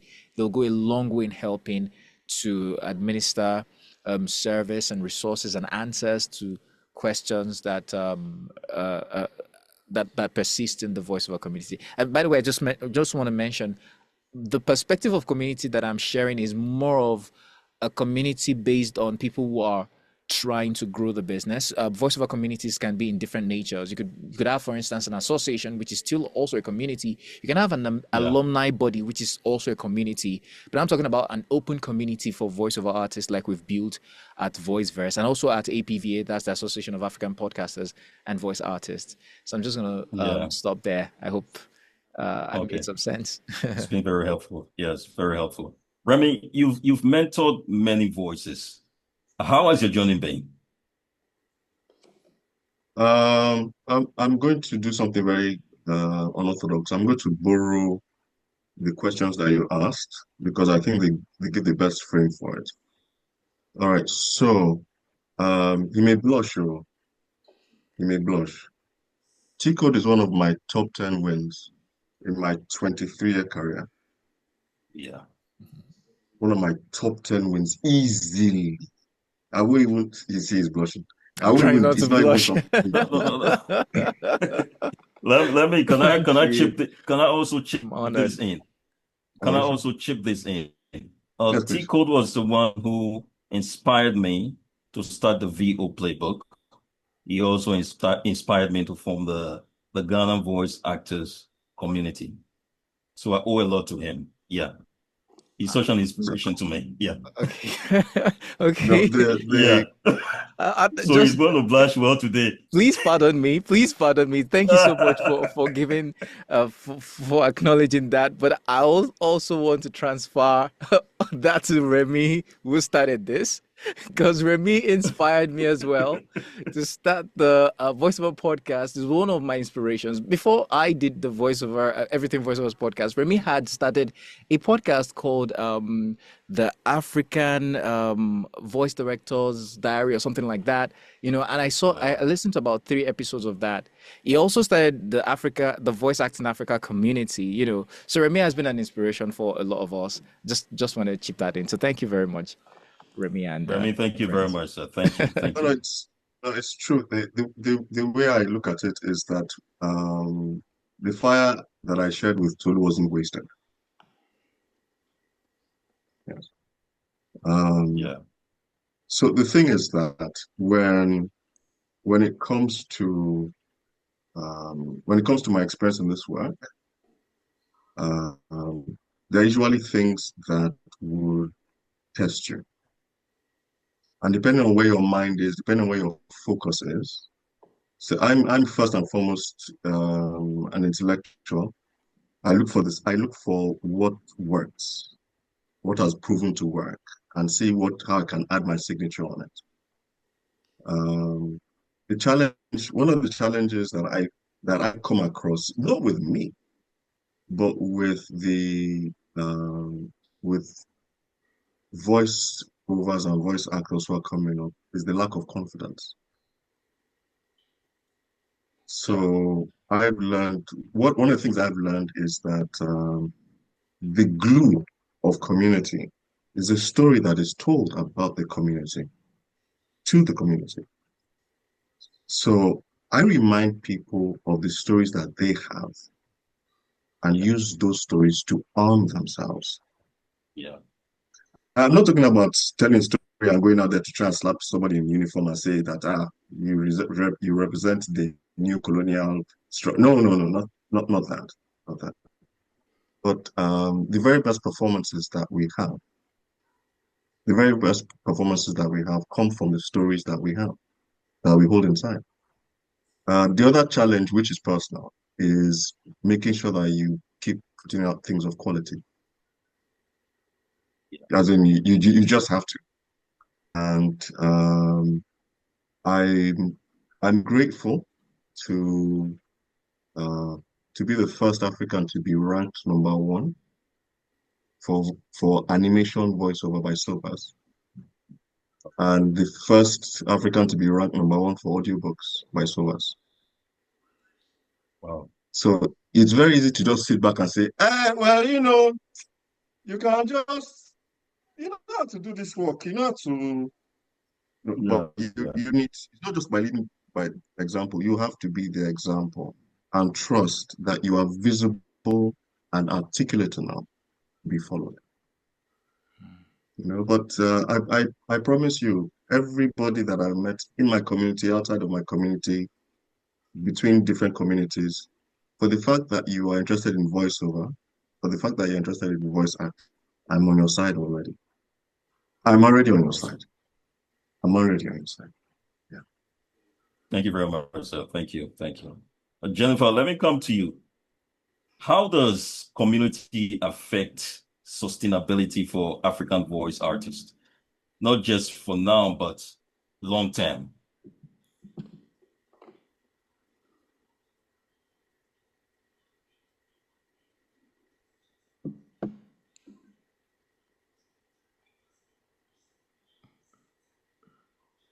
Okay. Hello, Jennifer, are you there? Jennifer, please remind your challenges who you are so that they will step aside and so that we'll enjoy you. Well, I think she's probably having some technical issues, but is it okay if I take the question? But just repeat the question for me, please. So how does community affect sustainability for African voice artists now and in the long term? Okay, excellent. So I think the first thing is understanding the place of development when it comes to the work that we do. Yeah. When I say development, I'm talking about infrastructure. And when I say infrastructure, I'm not talking about physical structures. I'm talking about ethics. I'm talking about an understanding or a philosophy towards what it is that we do. Yeah. This is the sort of thing that curbs underpricing. It helps establish what is a basic standard that is acceptable. For lack of a bigger, more complicated word, quality control. And that starts with a sense of professionalism with the voice actor, with the voice over. Yeah. Now, when we come across 3, 4, 7, 12, 20 instances of pushback on on a move or a decision that's going to drop the quality, you come to understand, okay, this is the standard. I've been doing rescue work for bad work since, wow, yeah, about 18 years. Wow. I rescued bad work last month. Wow. Yeah. Because people would come and they think, okay, I have a nice sounding voice. And they go for it. No training, no direction. No, as in it was just I couldn't help but burst out laughing. I was like, wow, 18 years after, this is still happening. Oh. You know. Sustainability only happens because we have chosen to sustain something. And we need to also understand when we say sustainable, in mentally speaking, most of us are thinking subsistence. It's not subsistence. It's sustainability. It's not okay, let's just see how we can make it past this month to next month. Let's just see how we can make it from this week to this. No. What is your 10-year vision? What standard are you willing to commit to, no matter what? Do you have the moral fiber, the moral courage to return money? If they are asking you to, lower your standard, because the thing is that what we do is an art, but it's also a business form. And to be frank, a lot of our clients don't realize that it's also a business form. And Shebe is just to carry paper and talk now. Me too, I can do it. Which popular line for my first 5-7 years. At that time, I didn't have the courage to say, you should do it now. Why are you calling me? I have the courage now. But back then, I'll just be like, yeah, I'm sorry, I can't do it. That is where sustainability happens, because it's your responsibility. It will never be the responsibility of the client. Yeah. It will never be their responsibility. It's yours. Yeah. It's yours. Yeah. Thank I you hope I very answered much your for that. question. You did. You did clearly, very clearly, sir. Oh, thank you very much. Is Jennifer, are you back? I think he's still trying to join. She's still okay. Tcode, what's your take on this, please? Okay, can you take the question again? So we're talking about sustainability. Yeah. Yes, and we want to know how sustainability affects, African voice artists now and in the long term. Yeah. Okay, so first of all, Jennifer is joining again. Secondly, I'm trying to analyze the question. Either I guess you're looking at it from how communities affect sustainability for African voice talent in Africa. Exactly. And if that's the case, I think it's a very good way to put it, because I see communities as perhaps the lifeline of an industry. So I like to look at the voiceover craft from an industry perspective. Yeah. You could come into the industry and to you it's just a talent, a hobby. And then you realize that you can actually make something out of it. And then you start to make some, money here and there from voiceover. And then you realize that it can really be a business. And then you begin to invest in it as a business. And, a couple of us, that was our story until we decided to be full-time voiceover artists like I am. But the point is, for the business to be sustained, there has to be an ecosystem that considers structure, pricing, the negotiation, for instance, equipment. There's an ecosystem that makes this work. And what community does for us is that it sustains the mindset, the growth mindset, the conversations that will inspire development in the industry. For instance, if we don't have associations, if we don't have this pockets of communities here and there, we Yeah. would not be able to collaborate as well as we're doing. I mean, for instance, the last presentation we saw from VALA, it was because there was a community called VALA in existence that created the room for collaboration. And Yeah. that is going to inspire someone else, like we listen to Wakio. You know, okay, look at this. This is Africa Voiceover Day. This, in a way, is a pseudo community. Right. And these are the things that sustain the industry in the long run. Because if there are no coming together of talent, everybody lives in silos. Everybody has their ideas in their head. And, you know, they're kind of like dwarfed in their thoughts because you feel like, how will I change or bring the positive change in the industry that I want to see? But if we can come together, you have the skill, this person has that skill. It didn't take one person to do this Africa Voiceover Day. You are speaking, you're moderating. Remy is speaking, Jennifer is speaking. We've had other panelists, right? All of that is because we have communities sustaining the industry. So I believe that the more communities or the stronger communities we have, the more sustained our industry is going to be for the long run. Thank you very much, Tcode. Thank you. Thank you.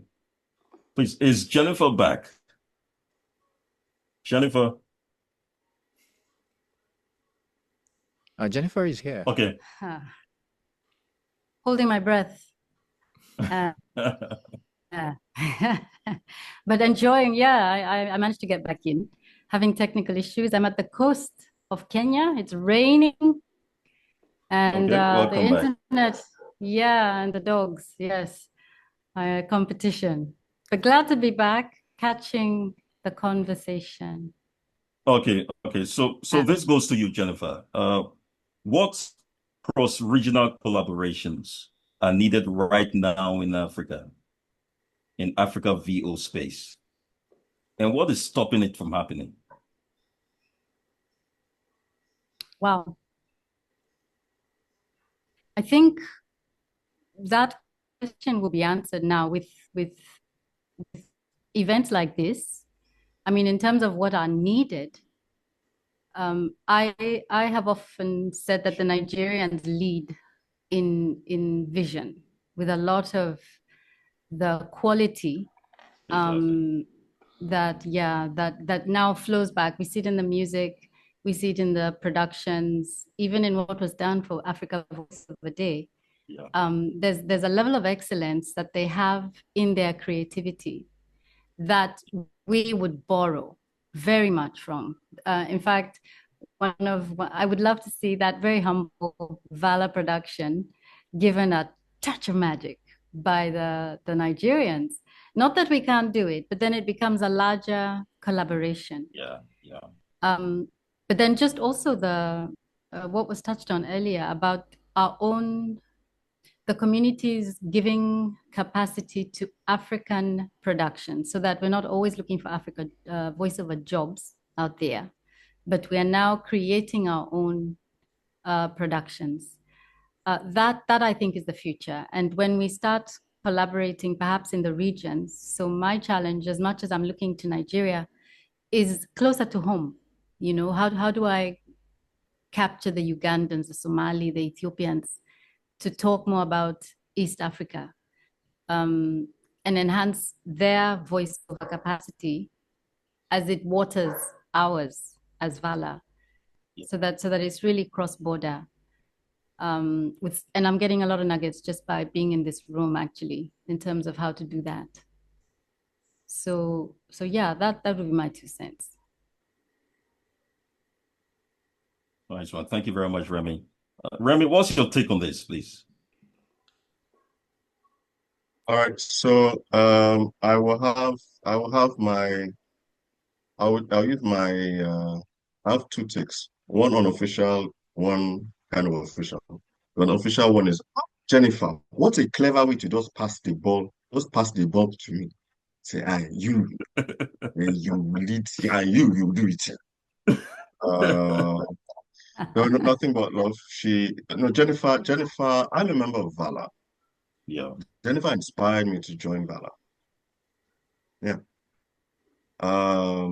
But the more official response is this. very often, based on our capacities, we tend to assume roles that don't get things done. In 2008, I first got into animation. In 2010, I then got into voice directing. In 4 years later, I realized we didn't have voice actors. We had voiceovers, we didn't have voice actors. Then I started to push myself to find and teach and train voice actors. You see, if you follow that journey, it was all a case about recognizing a vacuum, understanding what needed to be filled, what that vacuum needs, and providing it. As in, like, if for anything at all, man is the only creature that commands his environment. The environment does not determine you, you determine your environment. And for every step that I took, I realized it was because I needed to provide service at a higher level than when I first came into the game. If someone is going to have a cross-regional production, they are going to need people who are familiar, who can provide a service higher than just somebody waiting for a job to come. They are looking for problem solvers.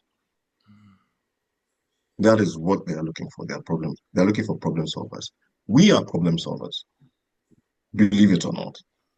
We are problem solvers.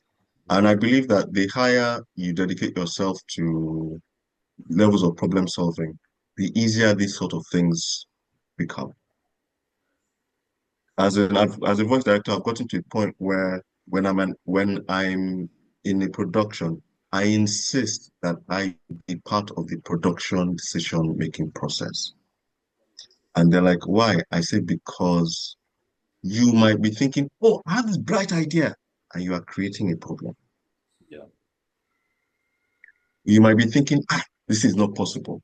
Meanwhile, there are at least 20 people who can make this thing easy. You know, the client doesn't step in our shoes. They just need our help. They just need our service. You know, so I would say that when it comes to making things like cross-regional productions happen, I think it's important that we represent ourselves as problem solvers to the producers. You know, it's very easy to look at things, maybe Netflix or any of the foreign, which is fine. But I'll say this, we are all hungry to do more.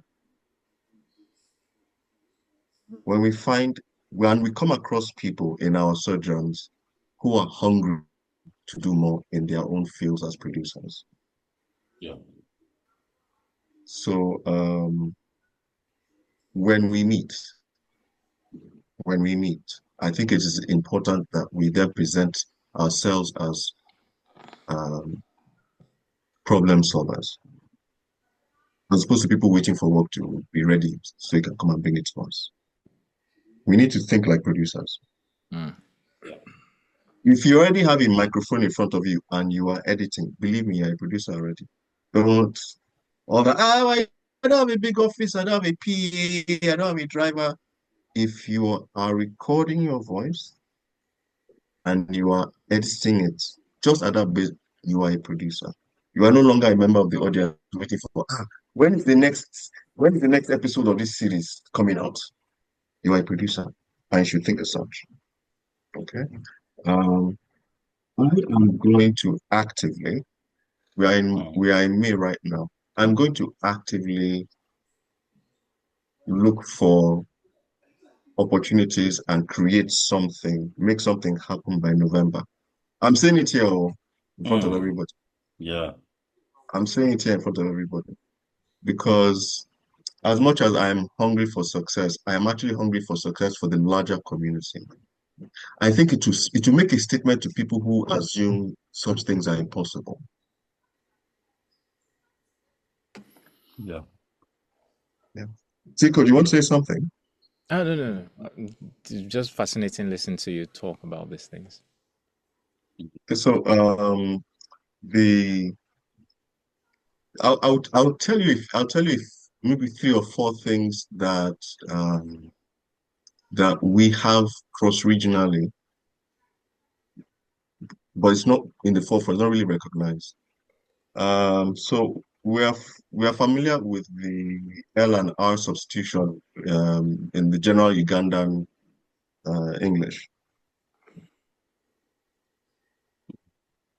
We also have that in Nigeria, especially from a particular state called Anambra.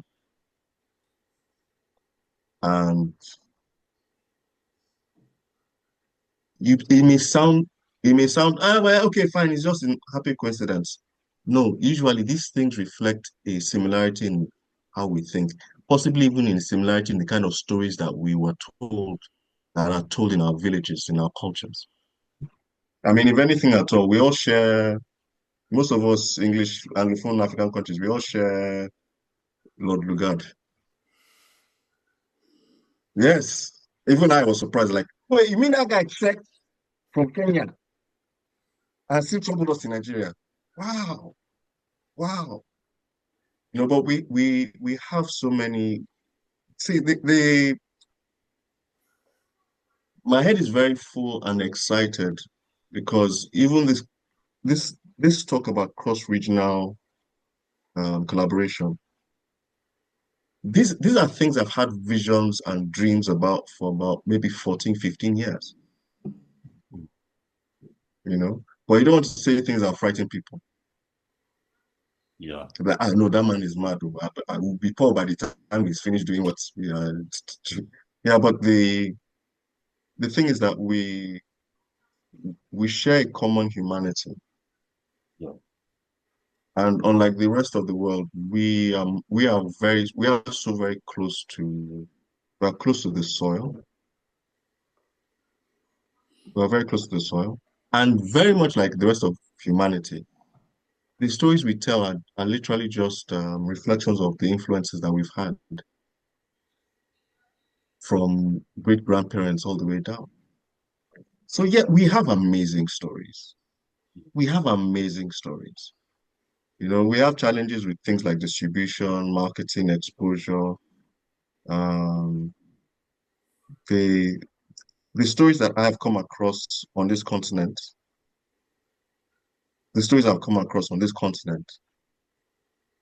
moving stories, powerful stories. I can use this platform to express this passion, this vision. In the 80s, between 1980 and I think 1986 or 87, I'm not sure which is correct. The Republic of Hungary, the country, a communist country, please note, communist, not Western.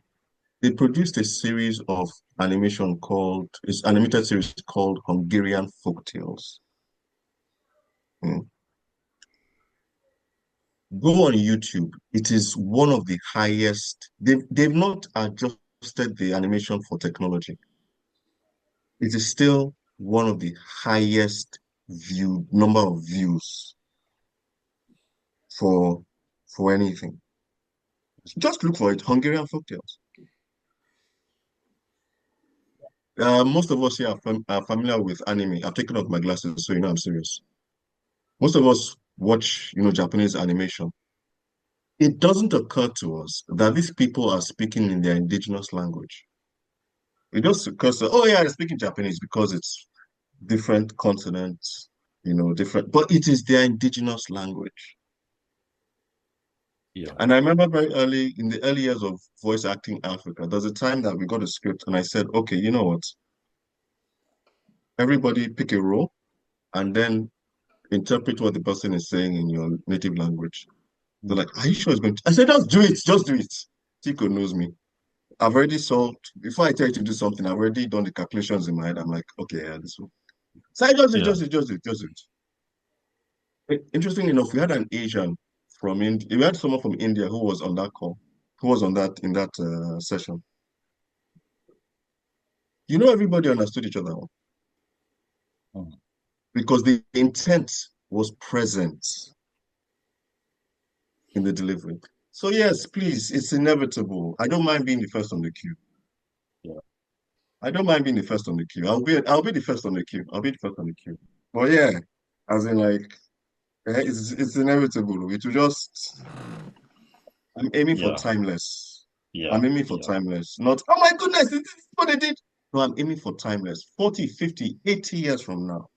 They'll say, oh yes, the idea started when Prince Dan Vessel was you know, there was a session on the voiceover Africa Voiceover Day, and he was speaking with Jennifer Canary. He was speaking with Tcode. Then he was speaking with Remy, and Remy said, "Okay, November that year."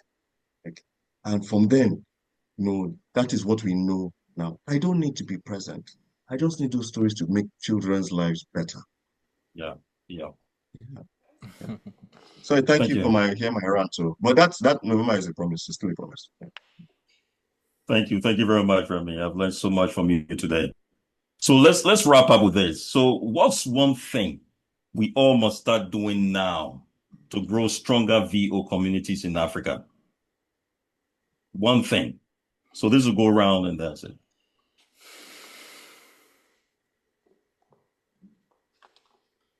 Tcode. Okay, so one thing we must do to build stronger voiceover communities in Africa, wow, I think it starts with the heart for it. I think one of the reasons why the communities aren't I wouldn't say they're not strong. We have strong communities. I just think that it takes a heart to sustain it, because it's service at the end of the day. It's sacrifice. I've seen Remy do this for many years, right? And it's not for any paycheck at the end of the month. It just cares. I've seen Jennifer do this for many years, right? So for a community to stay long, we need people who have the heart for this work, not just for the work, but for the people. It's one thing for you to really care about your business, but it's another thing for you to have a vision for the people and be excited to see people grow. So the individuals are really what determines how far the community runs. Yeah, I think I'll leave it at that. There could be many other answers, but this one just sticks to my mind, and I think that's it. Thank you very much, Tcode. Jennifer? Yeah.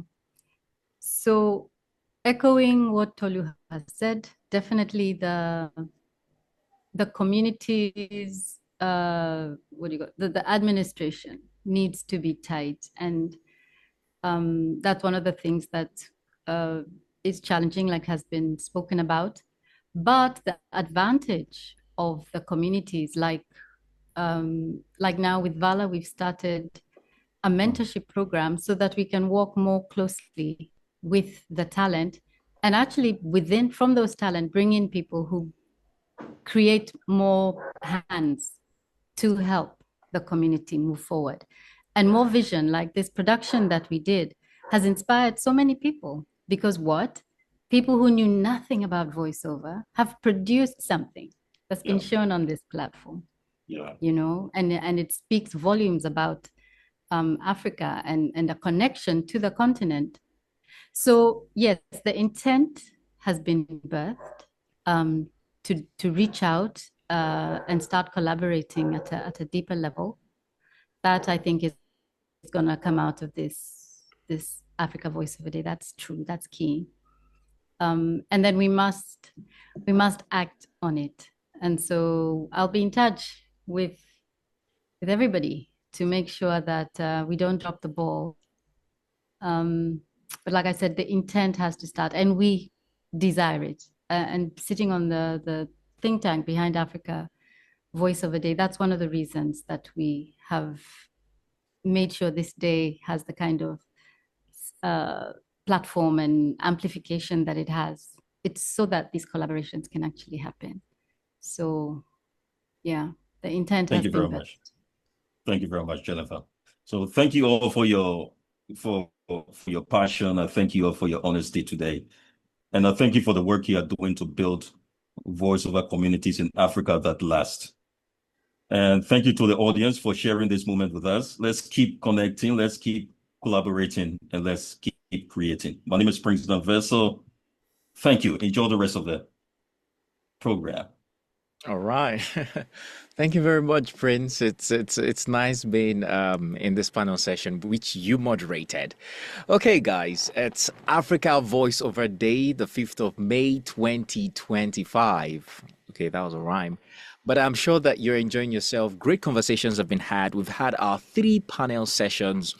The first one talking about amplifying local voices, the second one talking about building the future, and this last one talking about building voiceover communities across Africa. And interestingly enough, if you studied the panel, we had community builders on the panel.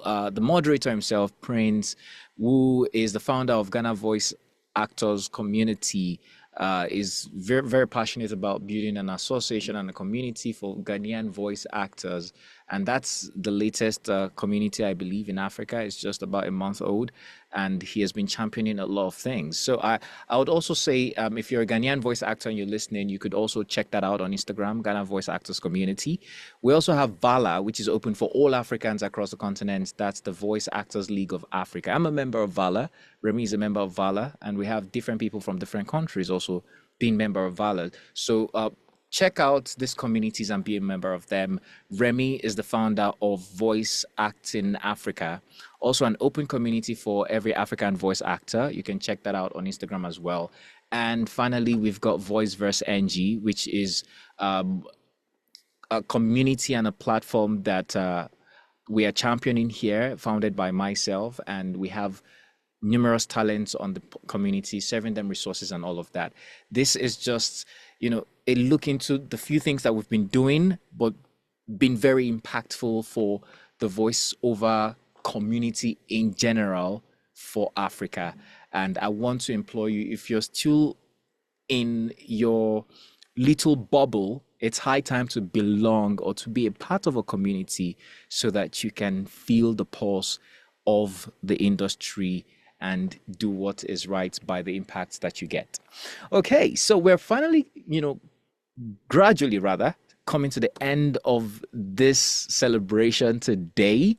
It's been a great time, fabulous speakers. But before we go, there's just one more presentation that I'd like you all to hear.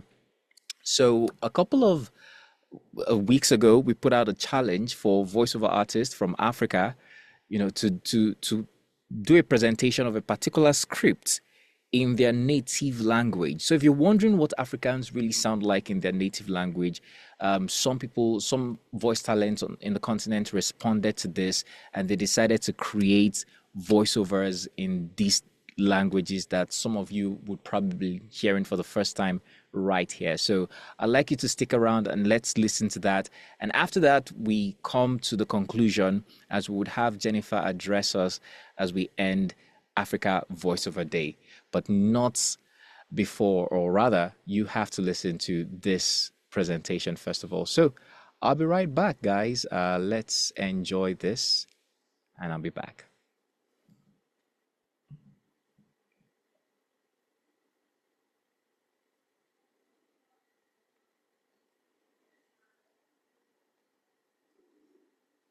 Seems we have a slight technical issue with this particular one, but we're going to try again to project it. Yeah.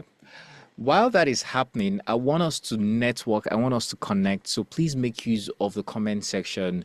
You could drop your Instagram handles, your emails, your location, where you're from. If you belong to a community, let's know where you are. Let's know what you do. Give us an idea of what's going on at your end so that we can know you and everyone can connect. I think that would be very, very great. All right. So while you do that, I'm, on the back end trying to fix this. All right. So I'll be sharing my screen once again so you can see this presentation by our amazing artists or talents in Africa. Enjoy.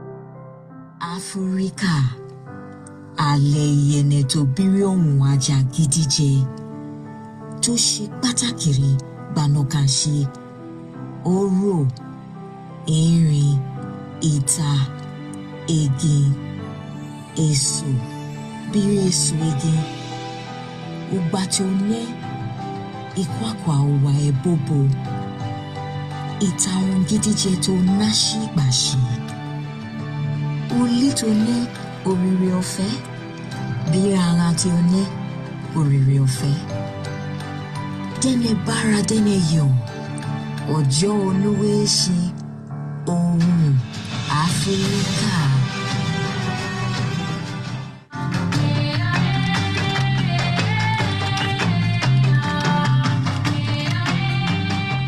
Áfíríkà ilẹ̀ adúláwọ̀ orílẹ̀ wa tó ń gbogbo èdè rẹ̀ jẹ́ ìṣúra iyebíye àti ọ̀ṣọ́ eléyìí tó ṣọ̀wọ́n gbòǹgbò rẹ̀ kùkùté rẹ̀ ẹ̀ka rẹ̀ irúgbìn àti èso rẹ̀ wọ́n jẹ́ ọgbà ìṣúra ìyanu ìlérí tá a pamọ́ nípa àwọn ìtàn tá a ti pa ibùgbé ẹ̀bùn àti àwọn tá a ta lọ́rẹ̀ ẹ̀bùn àwọn kó àjọyọ̀ àyájọ́ ọjọ́ àwọn tí ń gbóhùn peléke nílẹ̀ adúláwọ̀.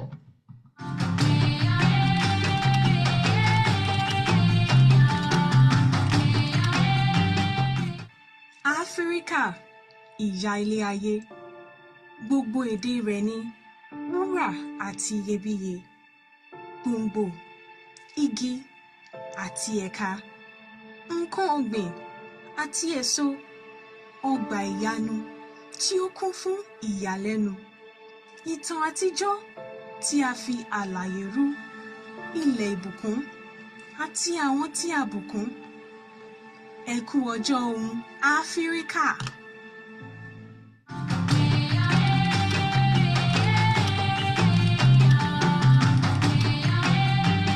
Áfíríkà ala nne n'asụsụ ya niile bụ ọla na ọla mgbọrọgwụ azụ okoko osisi na alaka mkpụrụ na mkpụrụ osisi ogige nke akụ dị ịtụnanya nkwa nke akụkọ edebere na ekekọrịta ụlọ nke onyinye na onyinye obi ụtọ Afrịka ayọ Afrịka farin ciki Afrịka Happy Africa Voiceover Day.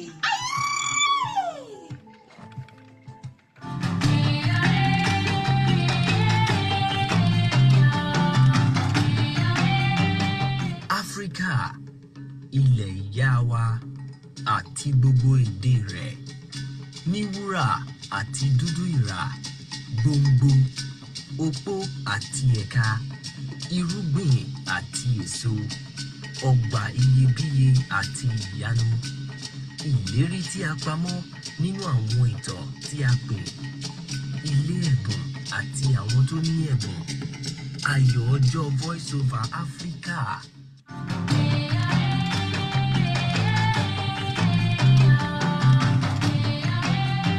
Áfíríkà ilẹ̀ ìyá wa àti èdè rẹ̀ kọ̀ọ̀kan ní wúrà àti iyebíye gbòǹgbò ọ̀pẹ àti ẹ̀ka irúgbìn àti èso ọgbà àwòràwọ̀ àwọn iyebíye àwọn ìlérí tí a pamọ́ lórí àwọn ìtàn tí a pín ilé ẹ̀bùn àti àwọn tí a fẹ̀bùn ṣe ẹ kú ayẹyẹ ọjọ́ fáwọn alákòóso ohùn Áfíríkà.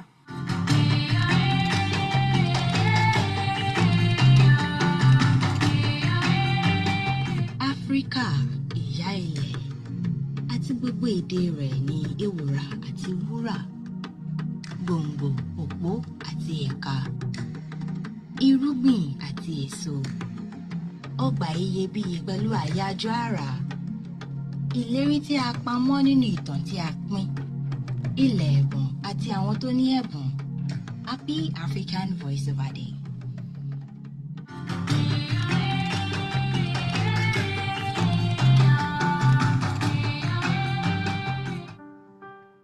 Afirka uwar kasa da kowace harshe nata lu'ulu'u ce kuma zinariya tsayayyar itaciya ce mai kakkauran sayu da rassa iri da 'ya'yanta ita ɗin tamkar lambu ce mai cike da dukiyar al'ajabi ita ɗin ma'adani ne na tarihi da tsofaffin labaran da aka daɗe da yaɗawa.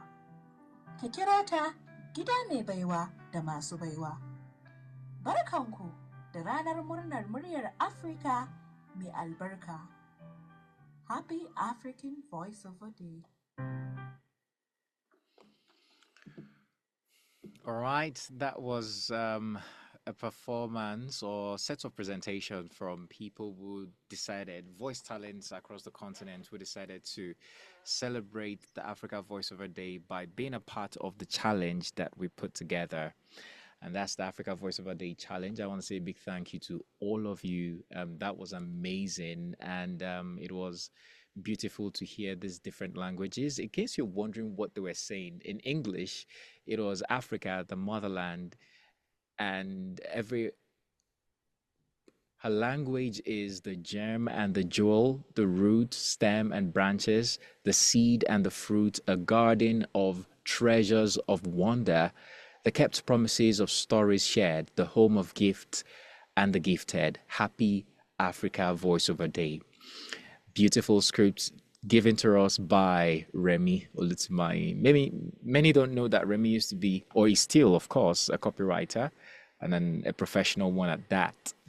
Okay, well, we're coming to the end of Africa Voiceover Day. It's been a beautiful one, spending about 3 hours with you guys and listening to people from different parts of the continent. I must say I am full right now. I'm rich of ideas and I can't wait to go back and use these things that I've heard so far, in my business, in the communities, and, making an impact in the industry. And speaking of communities, I also want to acknowledge some of the platforms and communities and institutions that made this possible. Many don't know, but Africa Voiceover Day didn't just start from thin air. If you were here from the beginning, you remember when Jennifer was talking about how the idea came and, certain people started talking and coming together to form what we today call Africa Voiceover Day. I've already mentioned a couple of the institutions earlier, so I wouldn't, really go deep into them.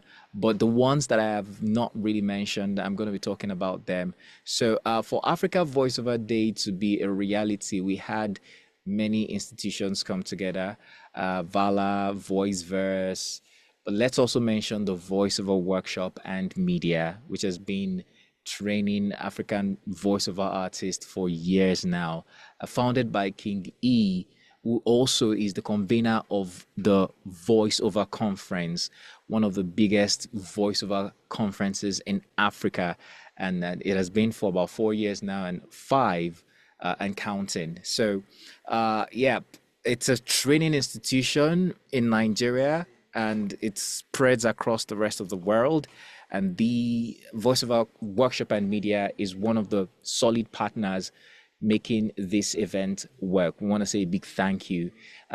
Also, if you're streaming this or if you're watching via our live stream on YouTube, you might notice that it is being hosted at the Voiceover Workshops YouTube page. That just shows how dedicated the platform has been, and the community and the company has been in supporting Africa Voiceover Day.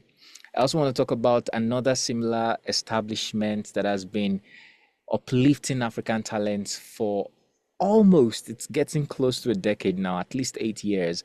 I'm talking about the Voiceover Academy, founded by Seun Shobo. You were here in the beginning when Seun Shobo had a keynote speech, and he took us through the evolution of the voiceover space in Africa. So Seun Shobo with the community, they have been very, very influential in the growth of the African voiceover space with several initiatives here and there.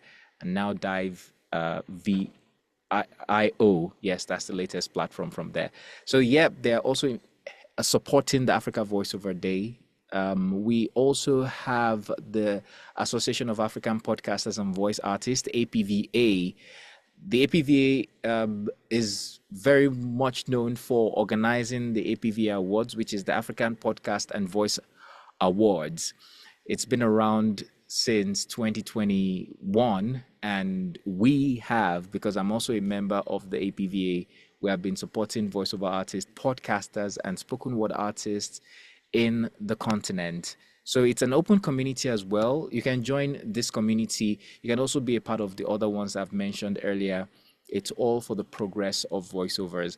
I should also mention Evolution, which is founded by Nadim Khalid, who is the regional director for Gravy for the Brain. That's Nadim Khalid from Egypt. Thank you very much for the support that you've lent to Africa Voiceover Day. And Evolution is doing great. I see what they've been doing with Egypt's talents and much more.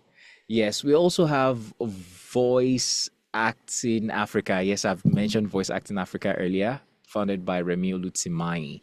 And we have the one from Emeka Onunkwo, that is the Voice Over Africa Conference. Yes, the Voice Over Africa Conference, also one of the biggest conferences for African voiceover artists. And this is an initiative of Emeka Onunkwo under the platform of Africa Media Works or Film Media. Emeka, please correct me. I think I'm mixing it up right now. But you and your community and your team, you've been very influential. Yeah. It's African Voice and Media Works, AVM Works. Yeah, Africa Voice and Media Works. And Africa Voice and Media Work have been serving the community for a very long time. Since 2012, when you started with the Nigeria Voiceover. Nigerian Voice Bank. Voice Bank, right? Yeah.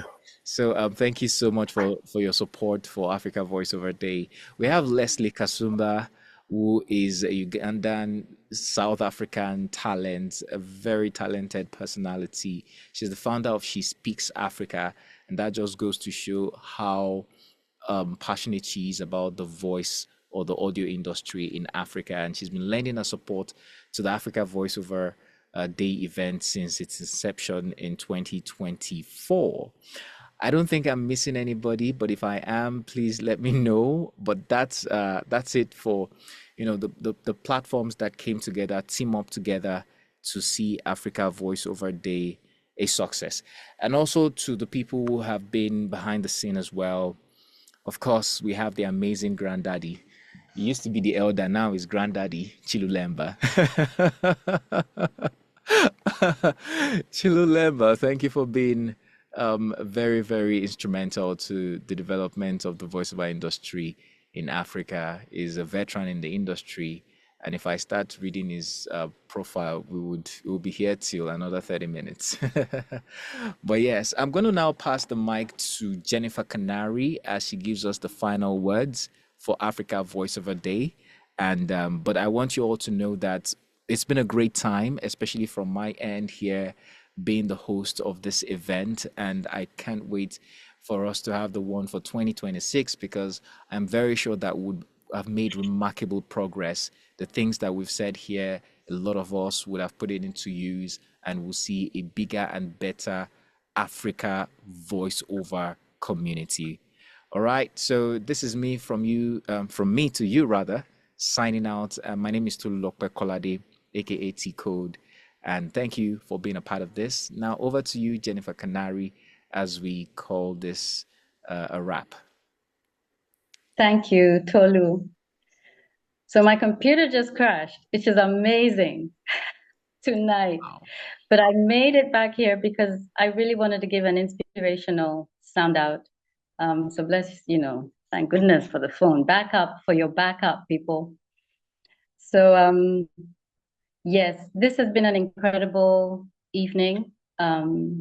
Everybody has learned. Everyone has brought together what was the theme of this year's Africa Voiceover Day, which is the spirit of Africa.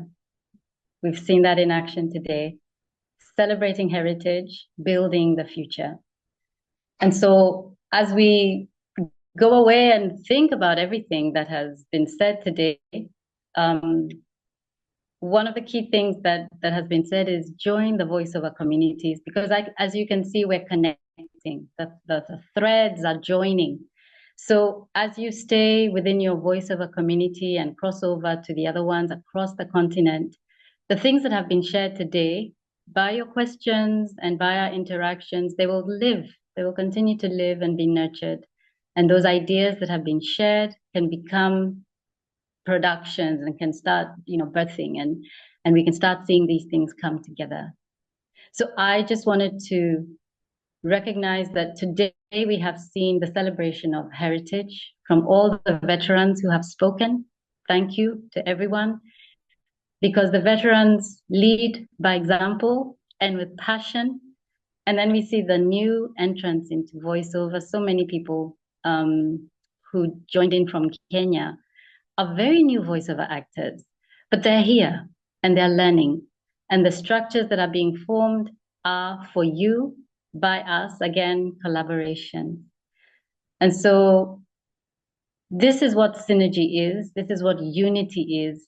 And with unity, there's power and there is progress. So the only way is up for the African voice.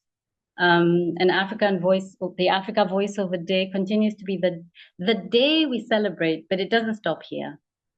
We celebrate each other in our communities, and we celebrate each other in all our productions as we move from this day into our levels of voiceover growth, voiceover expression, all the things that have been said today. And so I want to say on behalf of the organizers of Africa Voiceover Day, thank you very, very much for joining us, spending those 3 hours with us. Let's continue the conversations and enjoy your voiceover careers even more, because this is the backup for everybody. So happy Voiceover Day, everybody, and let's continue in power.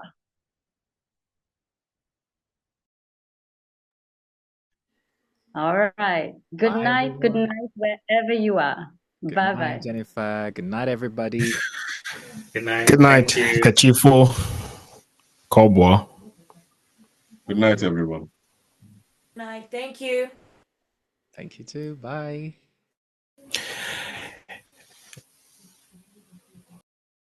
Bye, guys. Thank you.